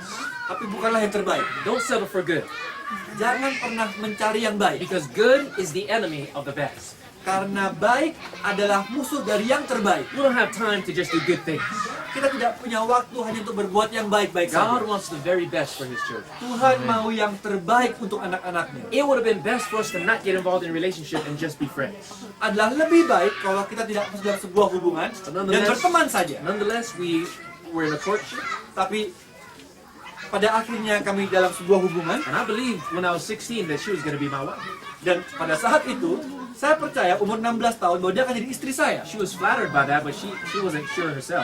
Bahkan dia senang mendengar hal itu, tapi dia sendiri pun tidak yakin. After 5 years of being in this relationship with Wati, Tapi setelah 5 tahun saya berpacaran dengan Wati, we had gone from high school and now we finished college, Bible college. kita telah menyelesaikan SMA, sekarang kita mau masuk universitas. Been together 5 years. Terus 5 tahun bersama-sama. And now we were beginning our life calling. Pada saat ini kita mulai menemukan panggilan hidup kita. After 5 years, the next step is to get married. Setelah 5 tahun, harusnya langkah berikutnya adalah menikah. But neither of us was ready for that. Tapi tidak satu pun di antara kita yang siap. Because the time that we should have been investing in our own personal development Karena apa? Karena waktu yang seharusnya kami gunakan untuk mengembangkan diri kami was stumped because of the time that we were investing in the relationship we have with each other. menjadi terhenti karena kami habiskan waktu berduaan.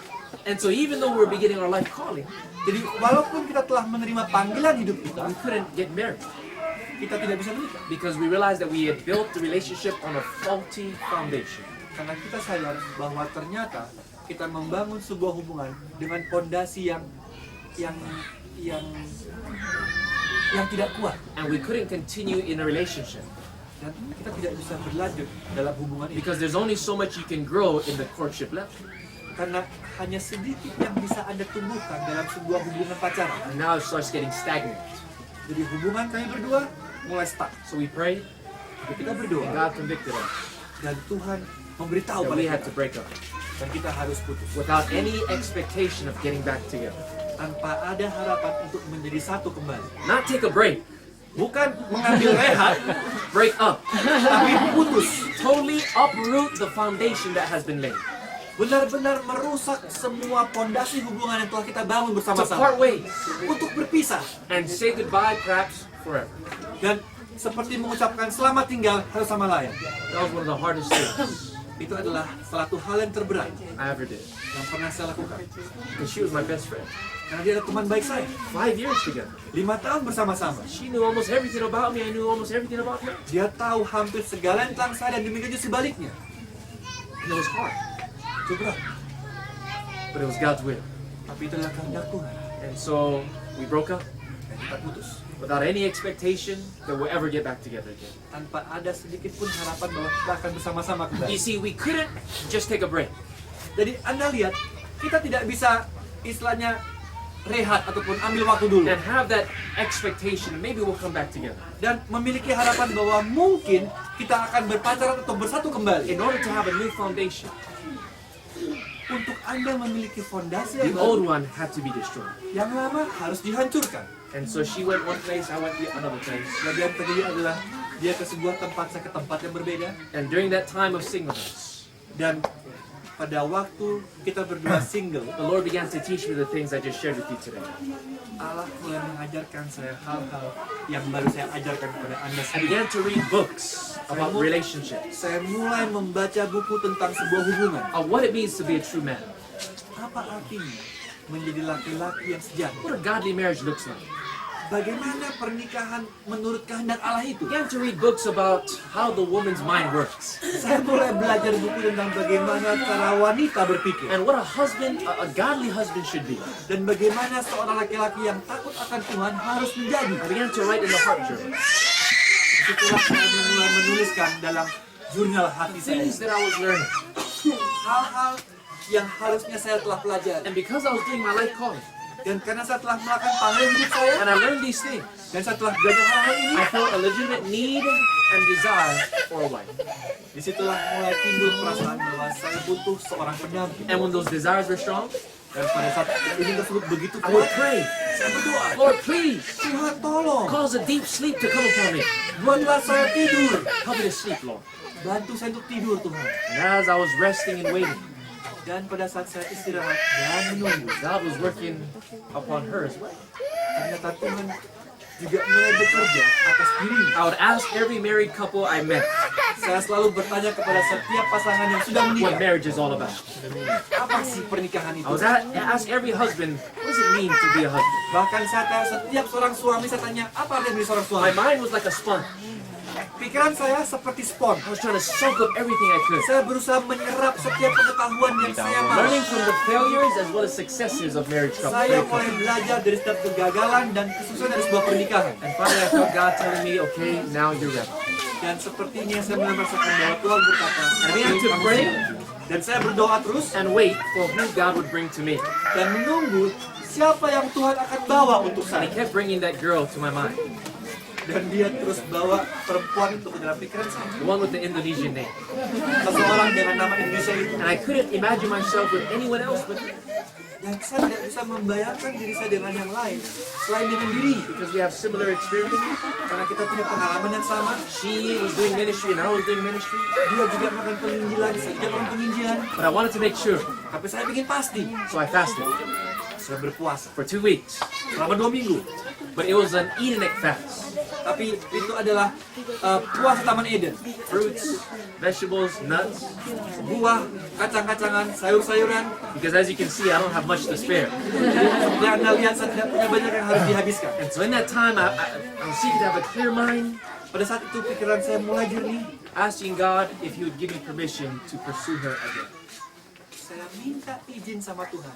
Apakah saya boleh mengejarnya But kembali? before getting involved in a relationship with her, Tapi sebelum akhirnya kami terlibat dalam hubungan lagi, before starting courtship, I wanted to know that I was going to marry her first.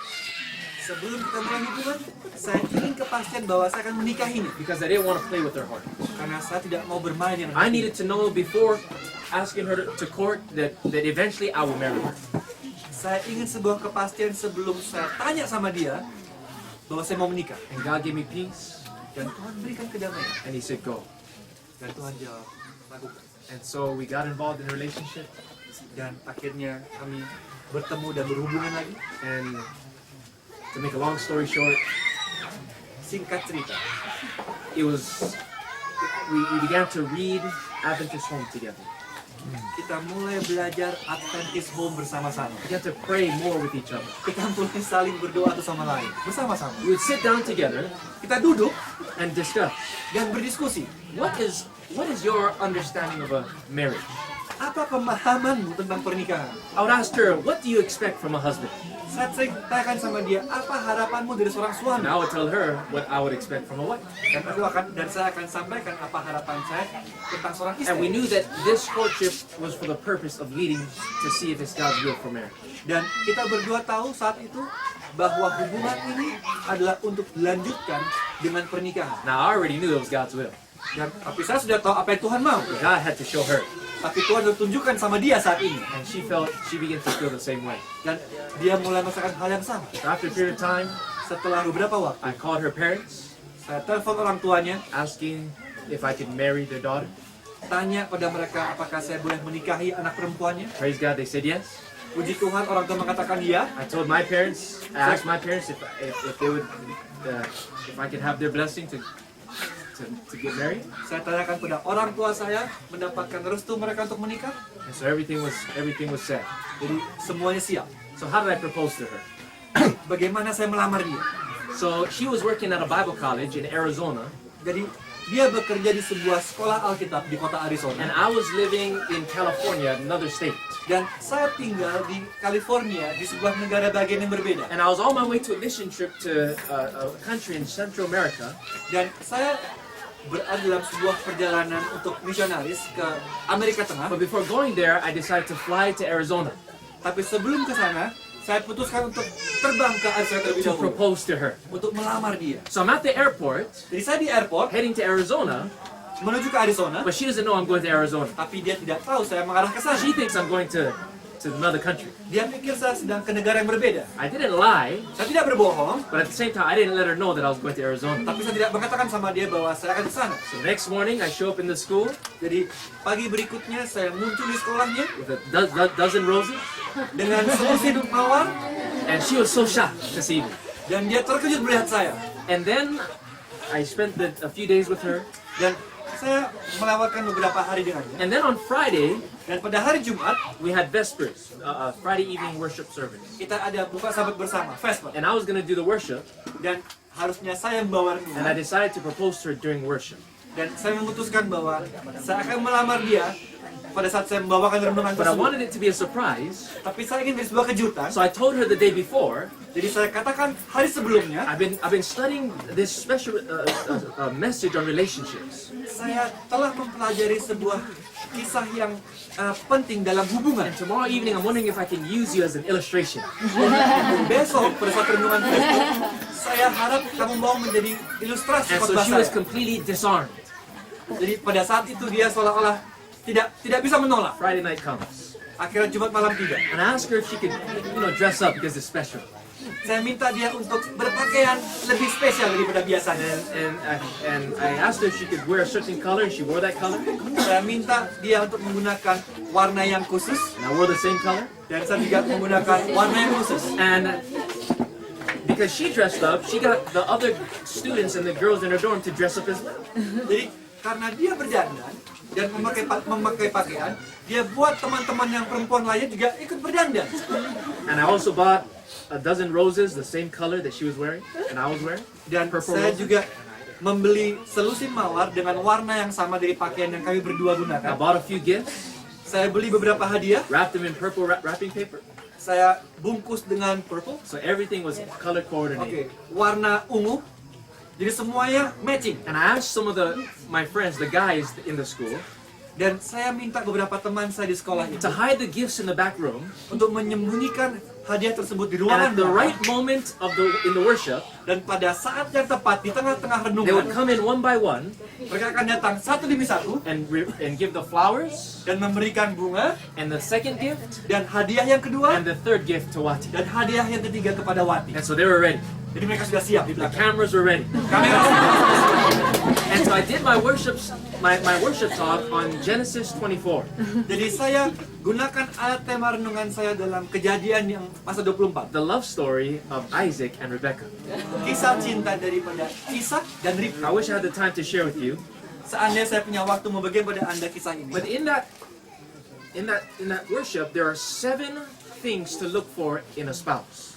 Dalam renungan itu ada 7 hal yang harus Anda cari dalam pasangan Anda. 7 things that Rebekah had, 7 hal yang Ribka punya. and so the lesson was how to be a godly spouse, 7 qualities, and 7 things to look for in yourself and in someone that you want to marry. Jadi inti dari renungan saya waktu itu adalah bagaimana mencari 7 hal secara spesifik yang dimiliki oleh pasangan Anda maupun diri Anda sendiri. Purity, Kemurnian, industrious, hard worker, pekerja keras, hospitable, ramah, what else? Submissive, penyerahan diri sepenuhnya, humble, rendah hati, and anyways, a few of those. And the last one, the 7th one, dan ada beberapa yang terakhir, yang ketujuh, willingness to step out in total commitment. mau untuk memasuki sebuah komitmen yang lebih tinggi. These are the same 7 things that God looks for in His bride as well. Ini adalah ketujuh hal yang Tuhan ingin temukan dalam pasangan. So I go through the 7 characteristics, Jadi saya jelaskan ketujuh karakter tersebut. and then now is the time for me to use Wati as an illustration. Dan tibalah saatnya saat saya akan menggunakan Wati sebagai And I ilustrasi begin saya. to share with the whole school Dan saya membagikan hal ini how kepada seluruh sekolah. I've seen all of these things in Wati. Bagaimana saya sudah melihat ketujuh hal ini dalam diri I go Wati. through the first 6, Saya sudah menjelaskan yang keenam and then before the 7th one, dan sebelum yang ketujuh, remember what is the 7th? ada apa yang ketujuh? Willing to step out in total commitment. Keinginan untuk masuk ke dalam komitmen yang penuh. I stopped at the 6th, Saya mulai dengan hal yang and keenam by this time she is so flattered. dan pada saat ini Wati mulai But then merasa I say- tersanjung. But then I say, Kemudian saya but mengatakan, I'm not sure if she has the seventh characteristic. tapi saya tidak tahu apakah dia memiliki karakter yang ketujuh. And she, in her mind, she's thinking, what do you mean I don't have the seventh characteristic? Dan tentunya Wati berpikir, apa maksudmu saya tidak punya hal yang She ketujuh? forgot what it was. Dia lupa apa itu. And she was starting to get offended. Dan dia mulai tersinggung. I'm exposing her in front of people. Saya seolah-olah membuka diri di I'm hadapan banyak not orang. sure if she has the seventh one. Tapi saya yakin dia punya hal yang ketujuh. And so tonight, I want to find out. Jadi malam ini saya ingin tahu At jawaban. that very moment, Dan pada saat itu my friends come in bringing the flowers teman saya keluar bawa bunga and the gifts. dan hadiah. And she's just wondering what in the world is going on. Dan dia, apa yang terjadi ini? And she sees this all matching. Dan semuanya warnanya matching semuanya. And then when everyone calms down a little bit, Dan pada saat semuanya agak reda dan I diam dan say with a tenang, serious voice, saya katakan dengan suara yang the serius, seventh characteristic hal karakter yang ketujuh was that the bride was willing to step out in total commitment. adalah pasangan itu mau tampil untuk masuk dalam komitmen yang penuh. And then I get on my knees. And I close her. I give an evangelistic appeal. Dan saya utarakan maksud saya secara evangelis And I ask her dan bertanya padanya, if she would be my helpmate. apakah dia mau menjadi pendamping saya? If she would be, if like Rebecca, she would be willing to step out in total and complete commitment. Sama seperti Rika, apakah dia mau untuk masuk ke dalam komitmen yang total itu? She began to cry. Dia mulai menangis, I began to cry. saya mulai menangis, Everybody else began to cry. mulai menangis, And she said, I would love to. dan dia berkata, saya sungguh mau. And then we were married about 5 months after that. Dan kita menikah 5 bulan berikutnya. Or after that, after she said yes, Setelah dia ucapkan ya waktu itu, then I went on the mission trip. dan saya pergi ke dalam misi evangelis berikutnya. And we came back, we get to prepare for the wedding. Saat saya kembali, kita mulai persiapkan pernikahannya. And on September 4th, in a few days, we'll make 8 years. September 4 nanti, kita 8 tahun usia pernikahan. September 4, 2005, we got married. It was the happiest day of our life. September 4 2005 adalah tanggal pernikahan kami. Because we knew Karena kita tahu, that we did it God's way. karena kita melakukan apa yang dikehendak Tuhan. And even though we made mistakes in the past, Walaupun kita buat kesalahan di masa God lalu, was able to correct it. Allah mampu memperbaiki. And now because the foundation is solid, Dan saat fondasi itu telah solid, whenever the storms of conflict and disagreement come, badai masalah ataupun perbedaan apapun yang datang menyerang kami, the house of our marriage is able to stand firm still rumah pernikahan kami tetap mampu bertahan. because it's founded upon the solid rock, Jesus. Karena dibangun di atas fondasi yang kuat, itu Yesus Kristus. Amen? I'm sorry we don't have time for questions, Saya minta maaf tidak ada waktu untuk pertanyaan, but you feel free to ask me. tapi Anda bebas untuk bertanya saya secara pribadi. But I just plead with you as we close tonight. Tapi saya ingin menyampaikan pada Anda sebelum kami tutup malam Those who are not hari. yet married, Bagi Anda yang belum menikah, let God write your love story. izinkan Tuhan menulis cerita cinta Anda. If you do, it will always be happy end. Kalau Anda izinkan hal itu, akan selalu berakhir dengan bahagia. If you're involved in a relationship right now Kalau saat ini Anda sedang berpacaran and you've not yet experienced these things, dan Anda belum mengalami hal-hal ini, make the sacrifice. buat pengorbanan itu. Surrender it to Jesus. Serahkan pada Yesus. It may be hard to cut it off like it was hard for me, Mungkin akan sangat sulit Anda memutuskannya sama seperti saya. but I promise you, Tapi saya berjanji, God knows what's best. Tuhan tahu apa yang And terbaik. He will never take away something from you Dan Dia tidak pernah mengambil sesuatu daripada without Anda replacing it with something better. tanpa menggantikannya dengan yang jauh Those of lebih you baik. who are already married, Bagi Anda yang sudah menikah, let God continue to strengthen the foundation of your marriage. izinkan Tuhan untuk tetap menguatkan dan lebih menguatkan fondasi Anda. If you're having problems in your marriage, Kalau Anda punya masalah dalam pernikahan God Anda, is in the business of restoration, oh Tuhan mampu mengerjakan perubahan dan perbaikan dalam hubungan. restoring the love and respect that was stolen. Memperbaiki cinta dan kehormatan satu sama lain yang telah hilang. And by your faithfulness, Dan dengan iman Anda, it will influence your spouse. itu akan mempengaruhi kehidupan dari pasangan Maybe you've Anda already juga. gone through a divorce Mungkin Anda telah bercerai and your heart is broken. dan hati Anda hancur. Let God help you let go of the past.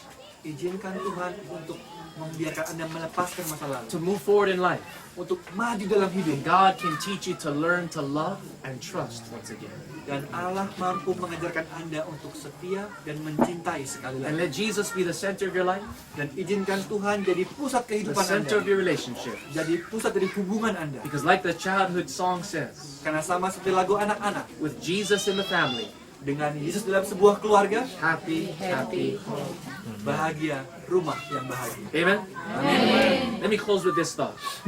Izinkan saya menutup dengan pikiran ini. Marriage is a symbol of the relationship God wants to have with His church. Pernikahan adalah simbol dari hubungan yang Tuhan inginkan antara Dia dengan jemaat. Jesus Yesus is called the second Adam.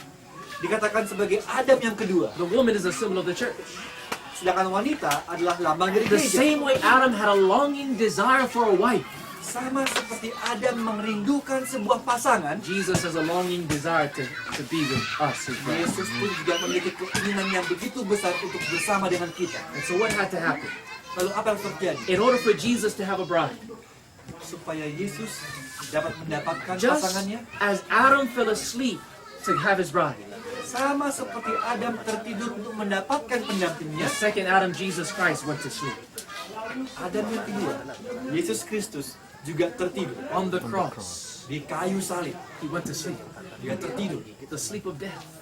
tidur dalam kematian. Just as God brought out of the side of Adam a woman, Dan sama seperti Tuhan mengambil rusuk daripada Adam, when Jesus, the second Adam, was sleeping, pada saat Yesus Adam kedua tertidur, from his side, from his heart, dari hatinya flowed blood and water, keluar darah dan air which gave birth to a woman. yang menghasilkan sebuah kelahiran yang baru untuk seorang wanita. There is no birth without blood and water. Tidak ada proses kelahiran tanpa darah dan air. And so the church was able to come into existence because of the sleeping beauty Jesus on the cross. Jadi sebuah jemaat baru bisa muncul saat Yesus tertidur dengan lelah. Just as Adam gave to Eve her name, Sama seperti Adam menamai Hawa, the second Adam wants to give us a new name, Adam kedua, Yesus Kristus juga mau memberi nama a new character, karakter yang baru. and He wants to be one flesh with us. Dan dia mau menjadi satu daging yang sama dengan As kita. Jesus said, abide in me and I in you, Saat Yesus berkata, beradalah dalam aku dan aku dalam kamu. so that when He comes Jadi pada saat dia datang, the second time, untuk yang kedua kalinya, and we're naked in His presence, dan kita telanjang di hadapan hadiratnya, there will be no shame in the tidak nakedness. akan ada rasa malu. And so today, Jadi hari ini, Jesus is wondering, Yesus berangan-angan, will you be my bride? maukah engkau menjadi pengantin? On the cross, Di kayu salib, He's offering us a proposal. dia melamar saudara dan saya. Will you marry me? Maukah engkau menikahi And aku? everyone that says yes to that proposal at the cross, Dan bagi mereka yang mengatakan ya dalam lamaran itu, Jesus went back to heaven to prepare a place for you. Yesus sedang ke surga untuk menyiapkan tempat untuk Anda. When He comes the second time, Saat dia kembali yang kedua the kalinya, marriage supper of the Lamb will take place. pernikahan perjamuan anak domba akan terjadi. We will see our groom face to face, Kita akan melihat pasangan kita muka dengan muka, and we will move into His house dan kita akan pindah ke rumahnya to abide with Him forever. untuk tinggal bersamanya selama-lama. So will you say to Jesus, Maukah Anda berkata sama Yesus, I do, Lord. aku mau Tuhan, I want to be your bride. aku mau menjadi pasangan. I want you to write my love story. Aku mau supaya engkau menulis kisah cintaku. Is that your decision today? Apakah itu keputusan Anda malam hari ini? How many of you single people want to say, yes, Lord? Berapakah di antara Anda yang single mau berkata, I wanna ya follow Tuhan, this aku path." mau. Aku mau melakukan jalan ini. Even though it might be difficult, Mungkin akan susah, I want to follow you all the way. tapi aku tetap mau mengikuti. I want to save myself, Aku mau menyimpan diri, not just physically, bukan hanya secara fisik saja, but emotionally, tapi secara emosional. for the one that you're saving for me. Untuk engkau yang telah mengorbankan segalanya untuk. Single people, is that your desire? Oleh Anda yang single, apakah ini keinginan Anda? So raise your hand. Angkat tangan Anda. God bless you. Tuhan berkata. For those who are already involved in relationships, Bagi Anda yang sudah dalam sebuah hubungan, either courtship or marriage, entah itu pacaran ataupun pernikahan, how many of you want to say, berapa di antara Anda yang mau berkata, Lord, help me to love you Tuhan, bantu aku mencintaimu more than this person, lebih dari aku mencintai orang and ini, help me to love this person dan bantu aku mencintai orang ini like you love me. seperti engkau mencintai aku. and you want God to be the center of your marriage Dan Anda mau Tuhan menjadi pusat pernikahan Anda and your relationships. dan hubungan Anda. Is that your prayer? Apakah Marriage itu doa couples? Anda? If so, why don't we stand together as we close? Mari kita bujur berdoa. Thank you so much, Lord, for this simple Bible study, Terima kasih Tuhan untuk pelajaran Alkitab yang sederhana ini. where we see your perfect plan for relationships. Di mana kami dapat belajar dan melihat rencana sempurna darimu tentang We sebuah thank you, hubungan. Lord, that you want us to be happy. Oh Tuhan, kami berterima kasih karena Engkau mau kami bahagia. Lord, you have shown us how tonight in your word. Oh Tuhan, Engkau telah tunjukkan malam ini bagaimana cara. Father, please forgive us Allah Bapa, ampuni kami for doing it our way. untuk melakukan sesuai dengan cara kami. Please forgive us for not going to sleep, Ampuni kami karena tidak tertidur Tuhan. for being so headstrong Untuk begitu keras kepala and not surrendering this area of our life to you. dan tidak menyerahkan hal ini sepenuhnya ke dalam Lord, I know tangan. that I and many of us have made mistakes. Oh Tuhan, Engkau tahu bahwa aku dan orang lain telah berbuat Would you banyak please kesalahan. forgive us for those mistakes? Tolong Tuhan, ampuni kami akan kesalahan kami. Teach us, Lord, how to trust you Ajari kami untuk percaya padamu in the area of relationships and love. dalam hal pernikahan dan hubungan cinta ini. Lord, if we're involved in a relationship that is not of you, Oh Tuhan, jika saat ini kami terlibat dalam hubungan yang Help bukan berasal us. daripadamu, to love you enough to cut it off, bantu kami untuk sungguh-sungguh mencintaimu, untuk menghentikan hubungan itu. trusting that you have something better for us. Percaya bahwa Engkau memiliki hal yang lebih baik untuk aku. Pray for those who are single. Aku berdoa juga untuk mereka yang masih Help single, them to be Tuhan. content. Bantu mereka untuk tetap teguh. Help them to know that Jesus is enough. Bantu mereka untuk melihat bahwa Yesus itulah cukup. And give them joy and pleasure in their singleness. Dan berikan mereka kebahagiaan dan kesenangan dalam single And mereka. for the married couples, Untuk mereka yang telah menikah, Tuhan. Lord Jesus, please Oh Tuhan, tolong. make our marriages Bantu pernikahan kami a foretaste of heaven on earth. menjadi sebuah rasa surga di dunia ini. Thank you for hearing our prayer. Terima kasih Tuhan untuk mendengar doa kami. In Jesus' name. Dalam nama Yesus. Amen. Amin. Amen. God bless you.